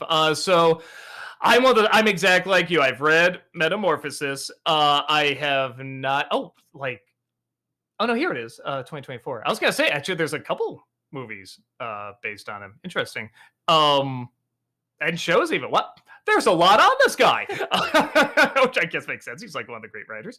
But I've only read Metamorphosis, and I did like it, but I should probably see more, or read more, I should say. I didn't know Soderbergh did a movie on him, so yeah, I'll definitely try to check that out. Kevin, thank you for the $2 super chat. Movie Mike, thank you for the 500 bits. In Star Wars movies, what's your favorite Luke moment? Trying to think. Probably something from Return of the Jedi, because I kind of like him coming back. Like, he's got the cool cloak and everything, and he's like a little more badass now. Trying to think. I really, it's weird because again, they always say there's a lot of stuff that doesn't make sense about it, but I really like the scene where him and Leia, I think people know the twist and everything, but like where they confess something. And they both played that so well, because I think you could argue this writing is, like the writing's okay, but like their performances really make that work. And even though, again, you could point to a million things that don't make sense before that, with their connection and everything, I really believe them in that moment. I thought their acting was really, really good. Ben, thank you for the $5 super chat. Have you ever seen Arrested Development? Yeah, I don't know what I'm missing. I didn't hate it, but I just did not get into it at all. And I know people that just adore that show. And like so many people say, like so much of like modern TV like started with like what Arrested Development was doing. And I just never got. I think I saw maybe 2 or 3 episodes. I'm like, man, I just gotta give it more of a chance. I just never got into it. I don't know. Maybe I gotta sit down and watch a whole season or something. Well, I guess there's only one. Well, 2, I guess, but you know what I mean. Yeah, maybe I gotta see the whole thing. Jace, thank you for the $10 super chat. As a true Mask fan, did you know most scenes with Milo were improvised? Even catching the mask in the club was foreshadowed with Milo's frisbee love, and sadly, he lived long enough to witness Son of the Mask. It's pretty funny. Were they really? Because there's some scenes where you really have to like grabbing the cheese and not the keys, not the cheese, the keys, but the cheese. I mean, that's just so well planned out. I could see some scenes being improvised, but I don't know if the majority of maybe I'm wrong. Maybe, but how would they do that? I don't know how they would do that. Nate, thank you for the $5 super chat. Since you said Attack of the Clones is worse than Phantom Menace, could that be a really interesting review for you? Maybe, but one of the reasons it's so bad is because it's so boring. That's the roughest thing. That's why I always go back and forth with Attack of the Clones or Rise of Skywalker. That's the worst, because they are both boring. But there is something to Rise of Skywalker just tries so hard to appease fans, and there are like 1 or 2 moments that work that I'm like, all right, I think it's still Attack of the Clones, but it's not by much. The toughest movies to get through are the boring ones. AOTV, thank you for the $5 super chat. I saw Brave New World with my family, and we had a good time. They were especially happy when Delmar from Oh Brother, Where Art Thou showed up. I'm glad they did something with them. Whether you can say it's good or not, I guess it's kind of debatable. But no, it was one of those movies where I know people that went and saw it. It's exactly that. It was fine. It's like fair enough. I just think with what the advertisements already gave away, and then what we've seen with Marvel now, I think you need to be better than fine, personally. But I mean, I definitely know people that saw it. I was like, yeah, I had a good time. It's like fair enough. I can see that. Dev the Wiser, thank you for the 500 bits. Have you seen Faust, Love of the Damned 2000? And if so, what are your thoughts? No. I'll try to check it out. Brick Cartoonist, thank you for the $10 super chat. Hi, Doug. Would you be interested in a Nostalgia Critic review of The Stupids with Tom Arnold? I've gotten recommendations for that before, like really early on. I don't know. I just never checked it out, and I feel like maybe its time has passed now. I don't know how many people remember it, but I've never seen it, so I should just see it just to see what people are talking about. Because yeah, there's a fan base out there that does remember it, and I am so curious what stands out about it. Taranga, thank you for the $5 super chat. I remember your featurette Damsels in Distress Done Right. Regarding this, what do you think of Sansa Stark? Let me. I don't know why that's suddenly not ringing the bells. Hold on. Sansa Stark. Sometimes you just hear so many names. Right. Game of Thrones. Okay. I'm trying to think of, like, the whole like, throughout the whole show and Yeah, everything. her whole She arc. was yeah, she wasn't my favorite, but I don't remember hating her either, and she was definitely, like, my least favorite out of the Starks, probably. Um, but again, I don't remember being annoyed by her. I just remember whenever she was on screen. I mean, but there's a lot of characters on Game of Thrones where whenever they were on screen, I'm just like, okay, my brain just checks out. I don't care about this story. Sailor Aaron, thank you for the 500 bits. Heather, as a fellow mecha anime fan, what show have you tried to recommend for Doug to watch that you love? I think Code Geass would be a great anime for him, but I also love The Vision of Escaflowne and Eureka 7, so those two are great animes. Yeah, I mean, I think of those three.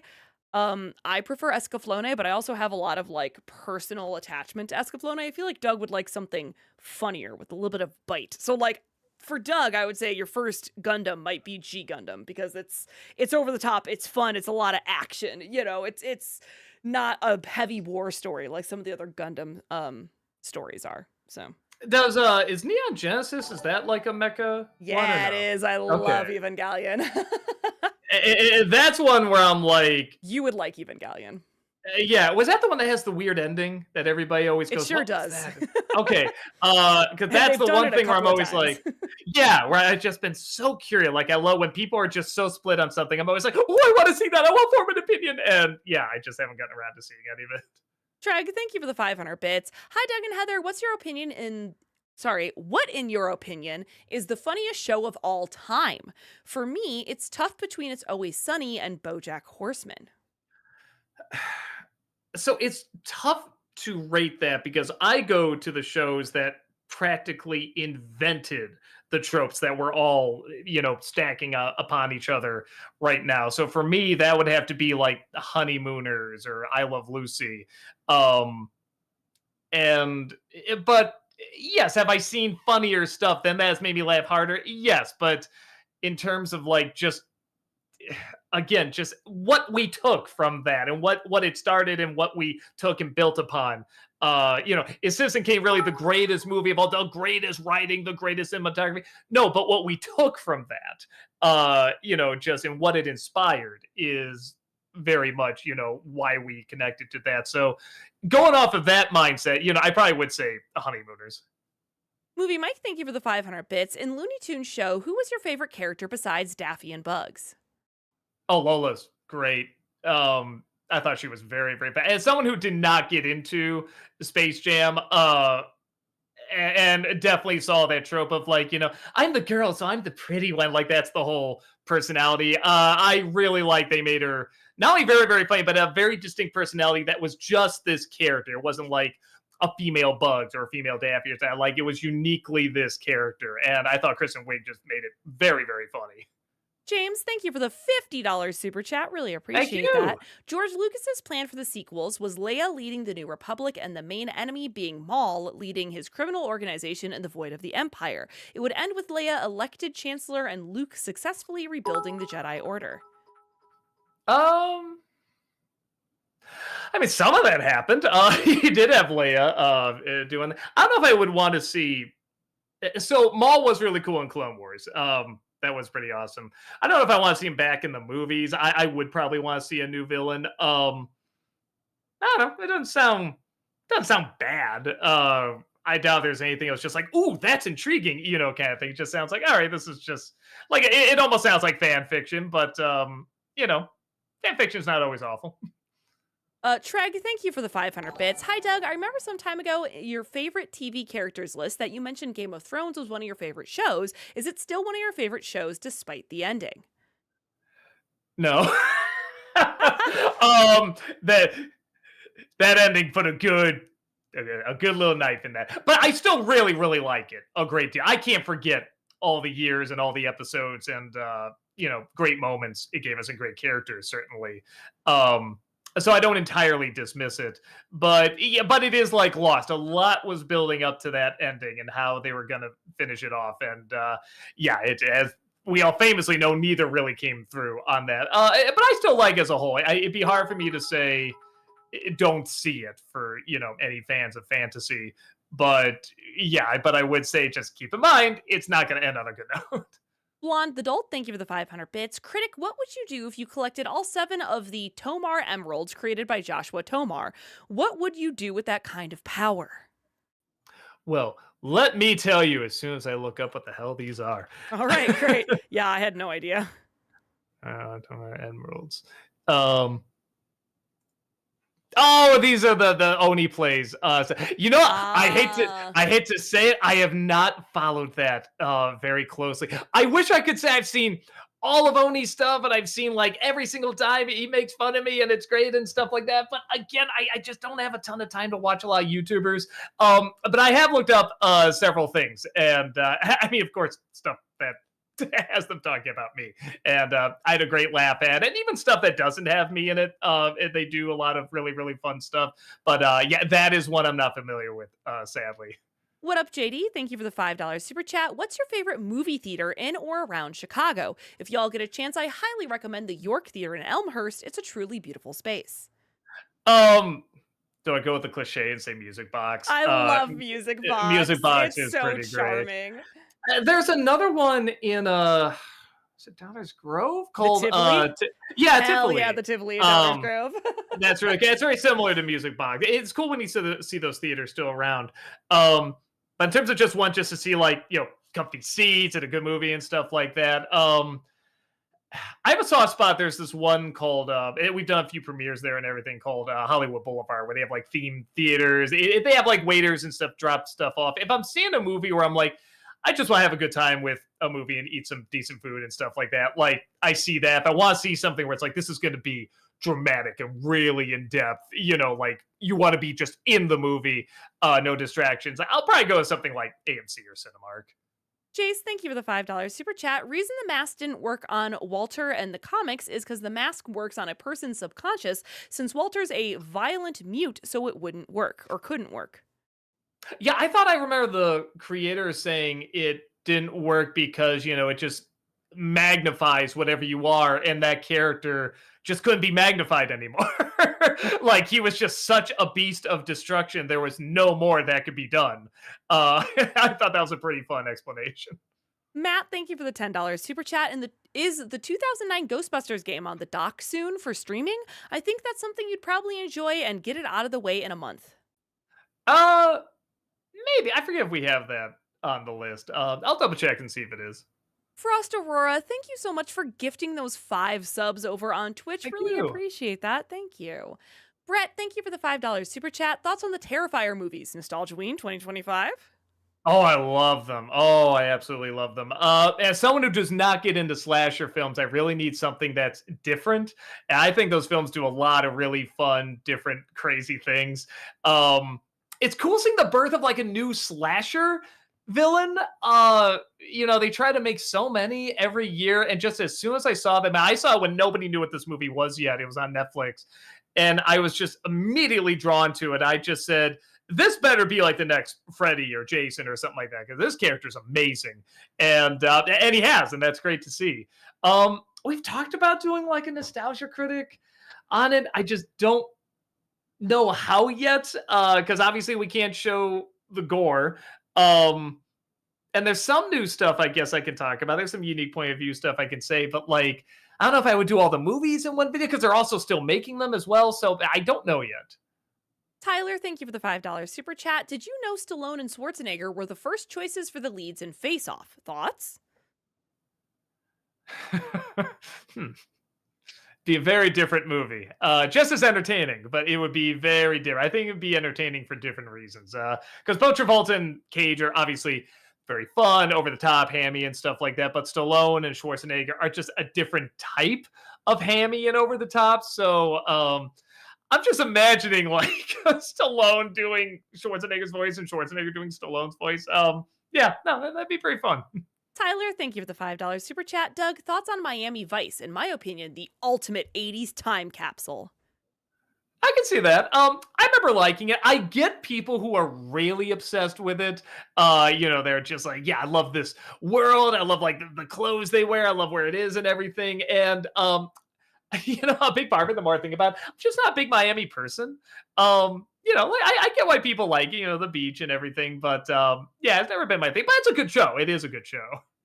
The Wizard of What, thank you for the $10 super chat. Follow up to my last super chat. I'm not saying that desperation isn't a possibility, but we are in the multiverse saga. If there's going to be a time to bring them back one last time, now's the time. I guess, but I feel like we kind of did with, like, Deadpool. I know we didn't bring them all back and everything, but we've done a couple times. We did it with Days of Future Past. We did it with Deadpool. I feel like we've done this a few times. But again, I guess I gotta wait and see what they have in mind, because maybe I'll see it and be like, "Holy smoke! I didn't know they're gonna do that." Well, that's fantastic. The Masked Nerd, thank you for the $5 super chat. And now, Oompa Loompa Fight Club. Left, right, left, right. Take all these blows. Not sorry, you got a bloody nose. It's pretty good. Movie Mike, thank you for the 500 bits. In X-Men the Animated Series, who do you think gives a better performance? David Hemblin as Magneto or Cedric Smith as Xavier? That's rough. That's really rough. Probably Magneto by like just a hair. There's a few. I mean, part of it is that Xavier's on screen longer. He's the leader. He's the main leader, good guy. So there's more moments where he can, say something kind of off or a little weird. Where Magneto's, every, I don't know, 5 episodes maybe he shows up, so he can have more time to perfect the delivery and everything. But yeah, it's like by a hair. Frost Aurora, thank you for the 500 bits. I have no question. All I have to say is sparkle, sparkle, sparkle. Yeah, sparkle, sparkle, sparkle. YouTube, I can't say F. The Masked Nerd, thank you for the $2 super chat. Alexander, thank you for the 500 bits. I recently watched Star Trek Nemesis. My favorite quote was when Tom Hardy says to Picard, "I'm afraid you won't survive to witness the victory of the echo over the voice."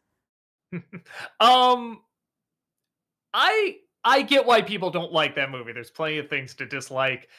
There's still enough for me to say I'm glad I saw this movie. I enjoyed it just enough. I'm not surprised when people say they don't like it or they hate it. It's like there's a lot of stupid stuff done in that movie, but I think that heart of it with Tom Hardy and Patrick Stewart, I thought all that was really, really interesting.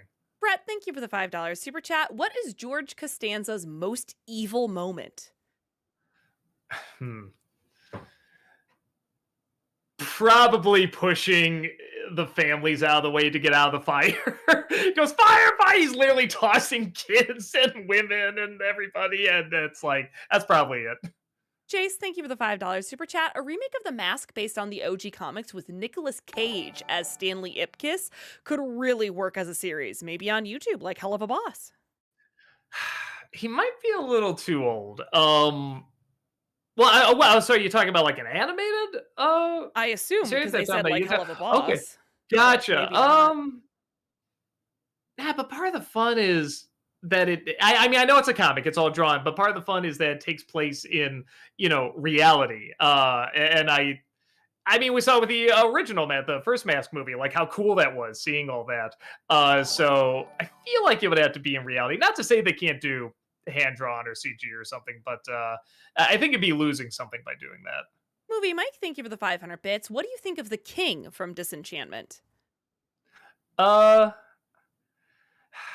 He started off okay, and then when he kind of loses his mind, I thought I would have loved that, but it just wasn't keeping my interest. I didn't find it that funny.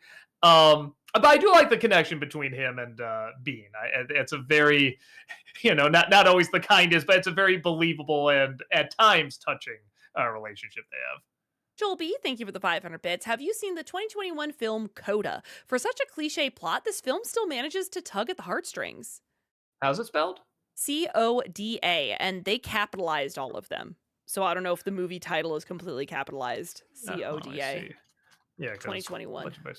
There it is. That's right. This was supposed to be really, really good. I have not seen it. I know the dude won an Oscar for it and everything. I heard it's very, very good. Yeah, but I sadly have not had a chance to check it out. I probably should. I've heard good things about it. Joel B, thank you for the 500 bits. Have you seen the Netflix show Cassandra? It's a very fun sci-fi thriller. Maybe. I think I saw the first episode. Let me see. Cassandra. Was it Netflix? Is that what you said? Correct. Oh, no, I haven't. Okay. No, I saw the trailer for this. That's right. Okay, that's good to know because we did see the trailer and we were like, "What is this?" It does look pretty funky, but it's another one of those where it's like you can easily see it being bad too. So knowing that gives me a little bit more encouragement to check it out. Alexander, thank you for the 500 bits. What do you think of the Robotnik's dance scene in Sonic 3? I thought it was cool to see Jim Carrey still moving with so much energy, especially in two roles.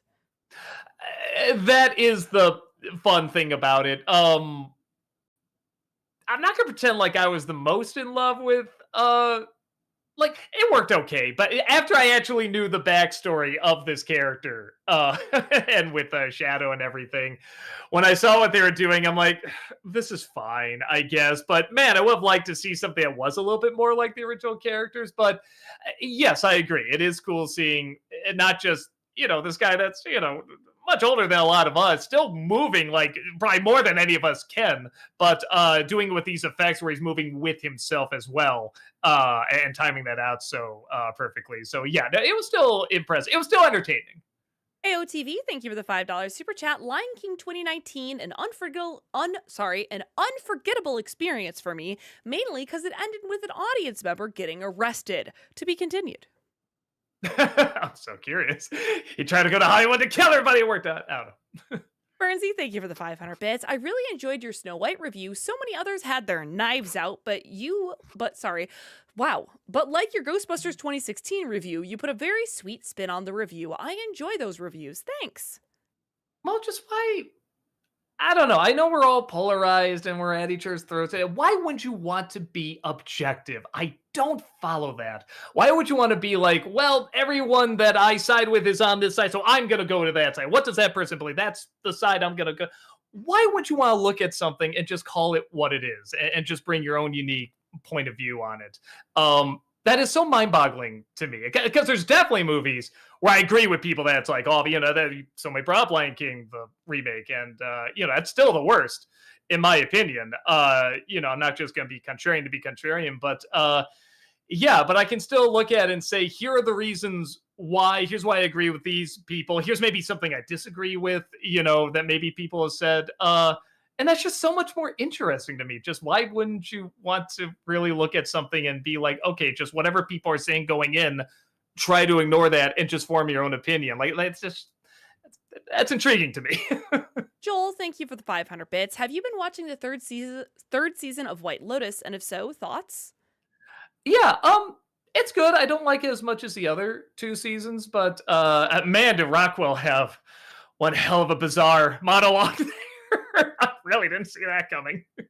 AOTV, thank you for the $10 super chat, and this is their story about Lion King. Mm. The guy started yapping at the screen after Be Prepared. When Simba was crying over Mufasa, the police showed up and the audience cheered. They stopped the film and pepper sprayed the guy to take him away. Whoa, so that's more He, than just wouldn't leave, I guess. yeah, that's more than just yelling at the screen. That sounds like he was having like he was mentally ill or something like that. Like, yeah, cops don't show up for that. Right. So that's fascinating. But I mean, again, if there's any movie to drive you to madness. Yeah. Movie Mike, thank you for the 500 bits. In Batman the Animated Series, which mobster do you like more, Rupert Thorne or Ronald Daggett? Daggett, sorry. I was going to say, is Daggett technically a mobster? He's more a super crooked businessman. I know Daggett is technically scarier because he's Rob always says when people ask him who's his favorite Batman villain, he usually says Daggett, because he can be the businessman, he can be hide in plain sight, kind of thing. In a lot of ways that's much more terrifying. But Rupert Thorne's a pretty great. I love his design, I love his voice, I love the confidence he has. He's one of those characters where whenever something's going on, I'm always like, what does he think of that? I love to know what he thinks of anything that's going on in the show. Smashly, thank you for the $5 super chat. What is your opinion on Transformers 1? Because that movie rocks. Sorry, I got distracted. We've got a back credit card rant going. I really liked it. It wasn't quite a 4-star movie for me, as some people were saying, but it's definitely like a 3.5 star movie. Because not everything quite worked, but it's by far the best of the movies. It's probably the best Transformer thing I've seen. Honestly, definitely the most thought put into it. It was very well constructed. It was well acted. Yeah, no, it's if you're a Transformer fan, absolutely required viewing. Patty P, thank you for the €10 super chat. Do either of you have any thoughts on the depressing reality that since The Simpsons characters never age, Bart and Lisa in season 1 are technically older than Homer and Marge in the current season? Yeah, that's always kind of fun. Again, that's kind of the pro and con of animation, isn't it? Where you can have them so they never grow up. Great, but also years can go by and you start to say this is a little creepy. Anna Faye, thank you for the £5 super chat. Hey Doug, have you ever seen the animated movie The Plague Dogs? And if so, what do you think of it? Possible Watership Down double feature review? No, I know what it is. I haven't had a chance to check it out. I think I started it and I was liking it, but then just something else happened where I had to go do something else. I never finished it up. So I should probably finish it up. Dog Drawler, thank you for the $2 super chat. Movie Mike, thank you for the 500 bits. And Looney Tunes back in action. What do you think of Steve Martin? Misguided. I love Steve Martin. A lot of things in that movie, and it sounded like the studio was behind a lot of it. There's a lot of choices they made where it's just like I don't think they quite knew how to make this work, but you could always sense it was trying. And that is one of those characters where I'm just like, I just don't think they had an idea of what this guy was or how to make him funny. Because it's like, oh, well, there's Steve Martin just doing a silly voice and weird actions. And like, there's not really much of a character there, I thought. So yeah, it wasn't for me. Joel B, thank you for the 500 bits. Just recently, I checked out the 80s horror classic Fright Night, and it was a ton of fun. Have you seen it? I think it would make a fantastic NC review. Maybe that's another one where it is fun. I like that movie. I don't have a ton to add on top of it. It's just kind of a fun, goofy, silly movie. Yeah, there's not really much else I can bring to it outside of that.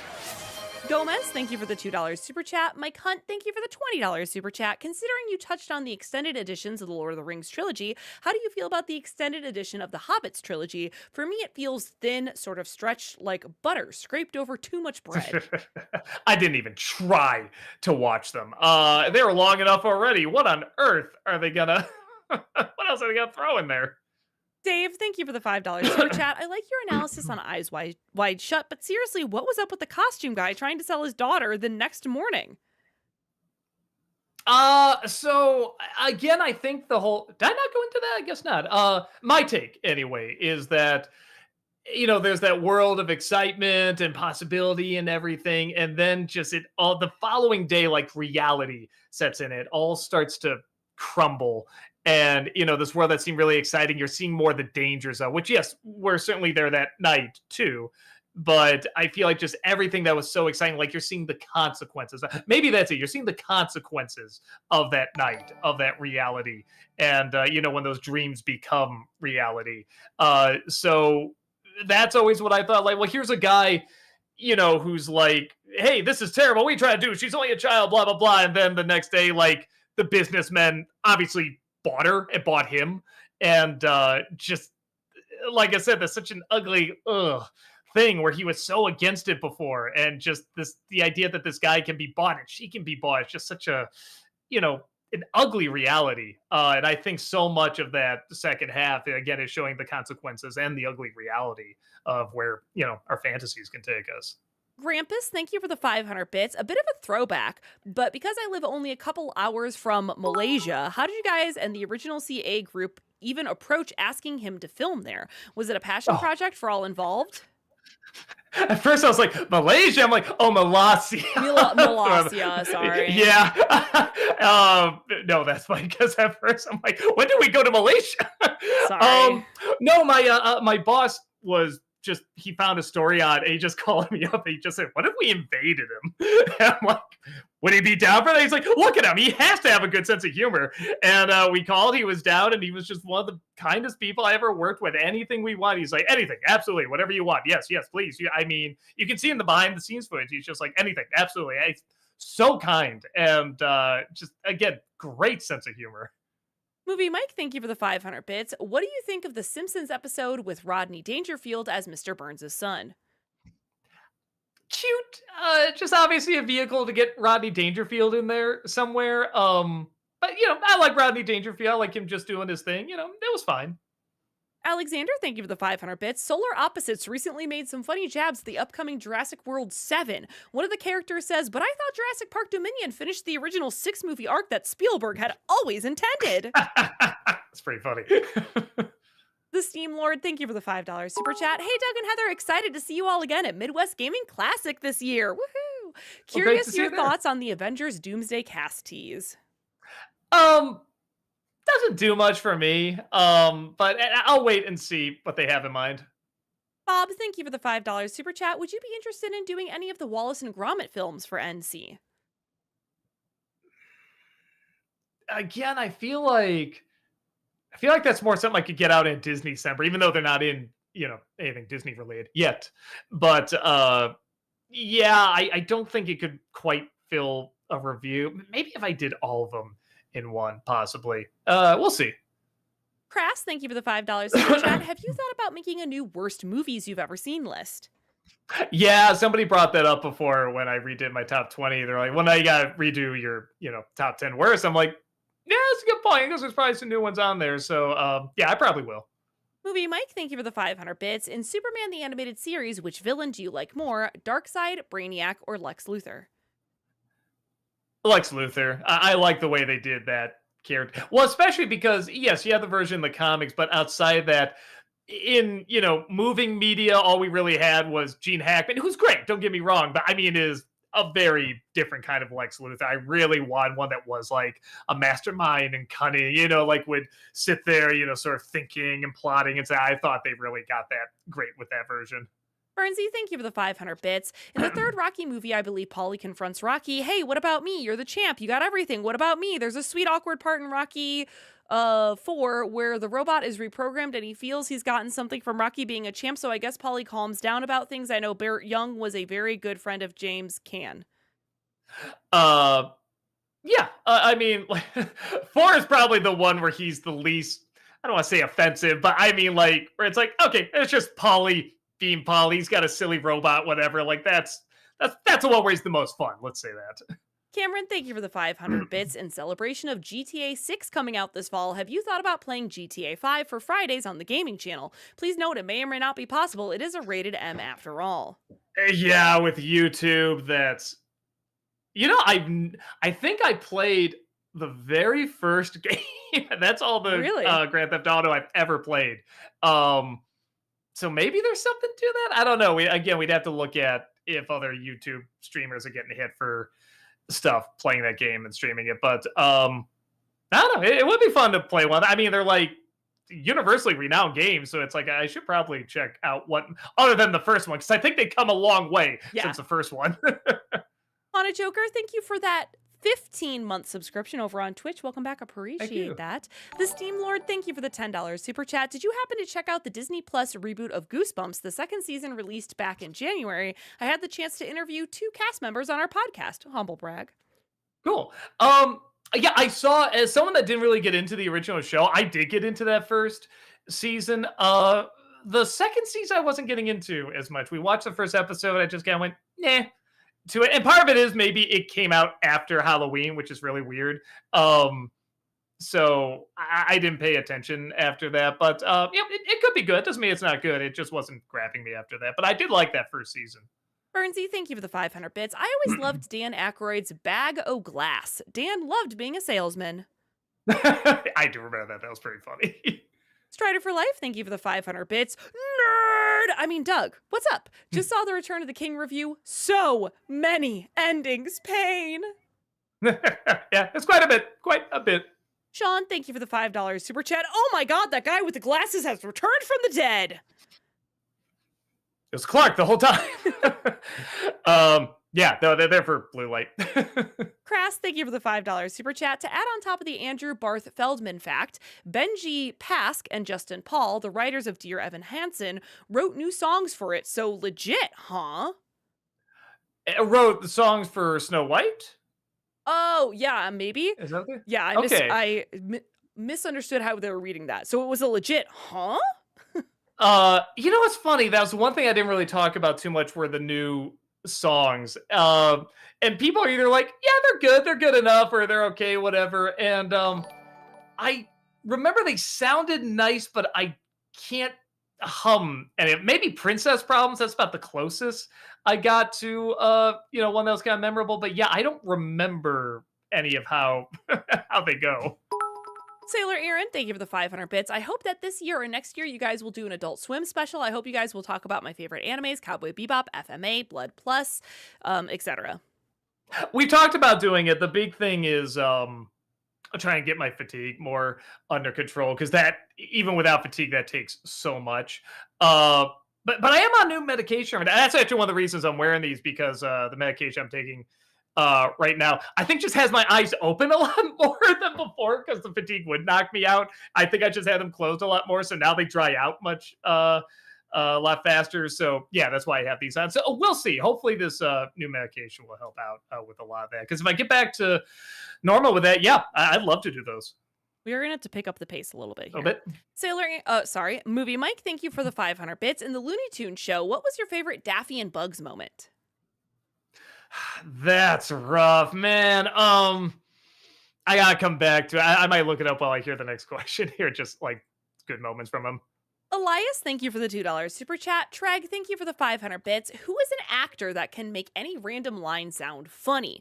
To me, actors like Danny DeVito, Matt Berry, Jack McBrayer, and John O'Hurley when he played Walter Bunny come to mind.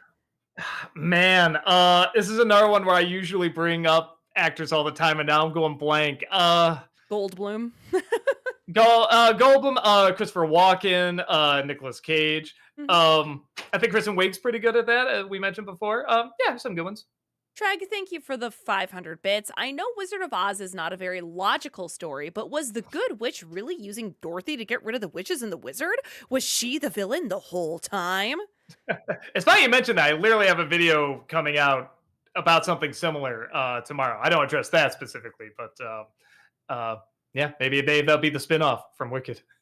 Dog Drawler, thank you for the $10 super chat. Ever thought of doing a review of the How to Train Your Dragon movie, similar to how you did Kung Fu Panda / Shrek? Also, did you ever see the How to Train Your Dragon show? No, I never saw the show, and I do have written down to do all the How to Train Your Dragon movies at some point. So yeah, I'll see if I can get around to that. Movie Mike, thank you for the 500 bits. Heather, since you're a mech fan, I was wondering, have you seen Voltron, Legendary Defender? I have. I had a good time with that show. It was good. I enjoyed it. Haunted Joker, thank you for the 500 bits. Not a spoiler. Apparently, the opening to Avengers Doomsday leaked. It begins with, I don't know how you can't say that's a spoiler. Also, I don't know if this is true, but whatever. I'm not going to read it. I'm sorry. How much would that suck on a scale of 1 to garbage pail kids? I'm sorry. That doesn't make sense unless I read the thing. And if it is a real thing, I'd rather not read it. If it is a real Is it the thing I brought up before when I was talking to you about like No. Okay, gotcha. No. The Holy Gamer, thank you for the $20 super chat. Doug, if you're doing games for Disney-cember, I beg you to do Star Wars Knight of the Old Republic. If you can't play or review it, watch Project Headcanon's KOTOR series like a show. You have to experience this story. That was what we were talking about doing when there was a remake that was supposed to be coming out. Then the remake got canceled, but we've never talked about going back to it. But KOTOR might be a good one to go. Yeah, I wrote it down because I remember we crossed it off because of the remake. But yeah, that's not a bad idea.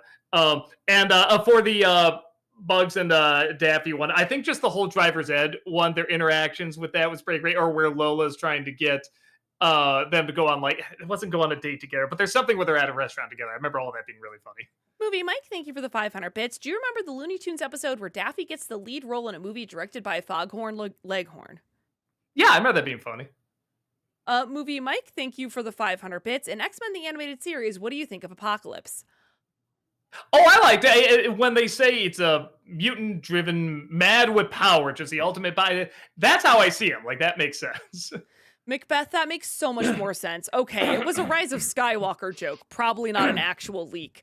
So they were saying that it begins with somehow Iron Man has returned. Okay. All right, that's pretty good. All right. I'm trying to read fast and I'm not processing. Dread, thank you for the $5 super chat. Looking forward to seeing you guys at Midwest Gaming Classic next week and getting a bad movie signed. Keep up the good work, Doug. Yeah, and if y'all are in the area, come see us. We're going to be at that con next weekend. After this weekend. Yes. TPHO, thank you for the $5 super chat. Hey, Doug, have you ever played the Crash Bandicoot games yet, considering you mentioned it a few times in your NC reviews? like years ago and not much. So yeah, it'd probably be something I play now because I'm not super familiar with it. Sean, thank you for the $5 super chat. Thoughts on the Simpsons episode where Springfield goes under an old prohibition law? I'll find you, beer baron. No, you won't. Yes, I will. Won't. Yeah, I remember that being pretty funny. I mean, odd, but pretty funny. Nate, thank you for the $20 super chat. Ever seen the TV show Monk, which is arguably my favorite TV show? It has an OCD former detective in San Francisco solving crimes while overcoming his own fears and phobias. Bonus, Tim Curry is a recurring villain. Uh, it is very good. It's like Everyone Loves Raymond for me. It's a very good show. I can't stand it. I can't stand him. He's too good at his job of playing the role, but it is very good. I get why people like it. JL, thank you so much for the 10,000 bits. Really appreciate that. Thank you. Sorry I'm late. I'm finishing up things with school and reconnecting with people again. Well, that's great. Yeah, I don't expect you to be here all the time. Yeah, it's all good. But thank you. Guy, thank you for the $5 super chat. Your thoughts on James the Giant Peach? I just watched it for the first time last week. I thought it was good, not great. I did a review on it, actually. Look it up. I thought it was bad, not awful. JL, thank you for the 500 bits. They're smart enough to travel from space, but can't open a pantry door. Right? JL, thank you for the 500 bits. You see what you did movie, you just made Charlie Sheen write about something. Yeah, I think I used that before, actually. Nate, thank you for the $5 super chat. I find it hilarious that Lex Luthor voice in STAS is actually the same voice actor for Mr. Krabs. Yeah, no, he's it's funny people know him from Mr. Krabs, but he actually has this great range and just this great voice in general. The Wessonator, thank you for the $5 super chat. Hey Doug, I know sorry. Hirowoo, much you love backgrounds. Have you seen Internet Pit Stop's video on the anime backgrounds? It's very in-depth and almost 5 hours. No, sounds interesting. I'll try to check it out. Bernsey, thank you for the 500 bits. I think you could have mentioned a couple of things about Fright Night. Stephen Jeffries and Amanda Burse were in forefront of the gay and lesbian community in Hollywood, and they're playing teens. Plus, they submit to Chris Sarandon's Vampire. That happening in Fright Night was well ahead of its time. Never thought about that. Maybe I'll do some research on it. Colton, thank you for the $5 super chat. Are you going to be at Midwest Gaming Classic this year? We will! We are, yeah. Check us out. Nate, thank you for the $5 super chat. I really love X-Men First Class. Will you ever review it? Also, will you ever come to Florida for a con? Love to meet you. You're my hero. If you want us out there, find a con, say, hey, we want them out there, and maybe we'll come out there. And one of these days I might do First Class. I did really like that one. JL, thank you for the 500 bits. Doug, have you watched Talkville, or did you see the Inside of You podcast with Elijah Wood on how he got cast as Frodo? No. I'll try to check those out. Okay, we have 2 minutes. Ooh, already. Sailor Aaron over on Twitch says, Doug, in One Piece live action, who was your favorite villain out of the first season? Buggy, Axe Hand Morgan, Kuro, Arlong. What are your rankings of the villains? The rankings I can't do because it's been a while since I've seen it. But who is the dude that had the huge sword and split a ship in half? Oh my gosh, I can't remember his name. Zoro goes against him. Yeah. That guy was fantastic. Visually, he was great. The jokes are great, but then he's a really interesting character too. I loved it. Dog, thank you for the $2 super chat. Have you seen the movie 127 Hours? Thoughts? Mihawk. No, thank you. The name of the character is Mihawk. Gotcha. No, I probably should. I hear it's pretty good. The Mass Nerd, thank you for the $2 super chat. Would y'all stay at Ramada or an E10 hotel? E10? Or Eden? Is that what they're saying? I don't know. I feel like I've stayed at a Ramada Inn before, so yeah.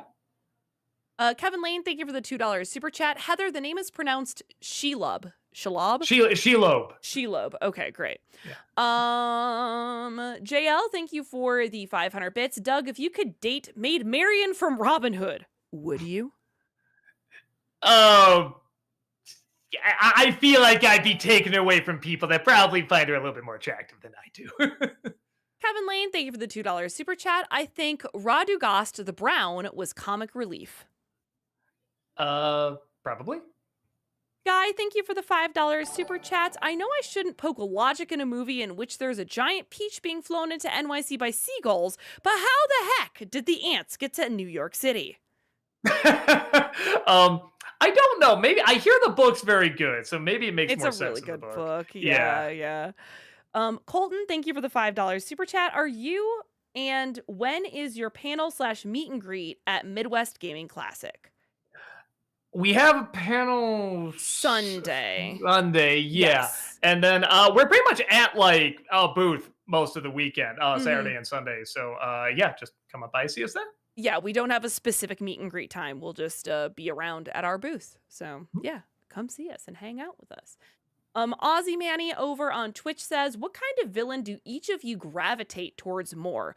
Unapologetic villain living it up, or sympathetic villain with understandable reasons?"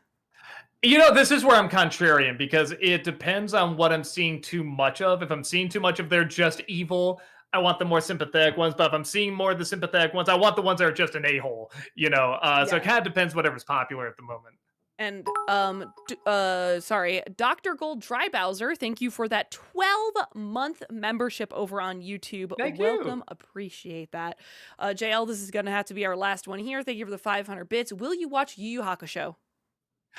I'm not gonna have time. I know it's really good, but there's already so many other animes I want to see. I don't have time to watch. Indeed.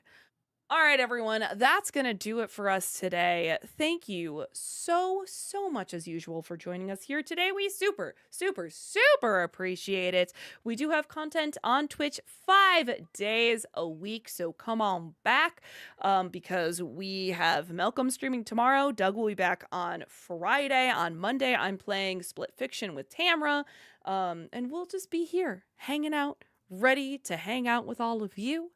Have a great rest of your evening, and we'll see y'all later. Bye. Bye.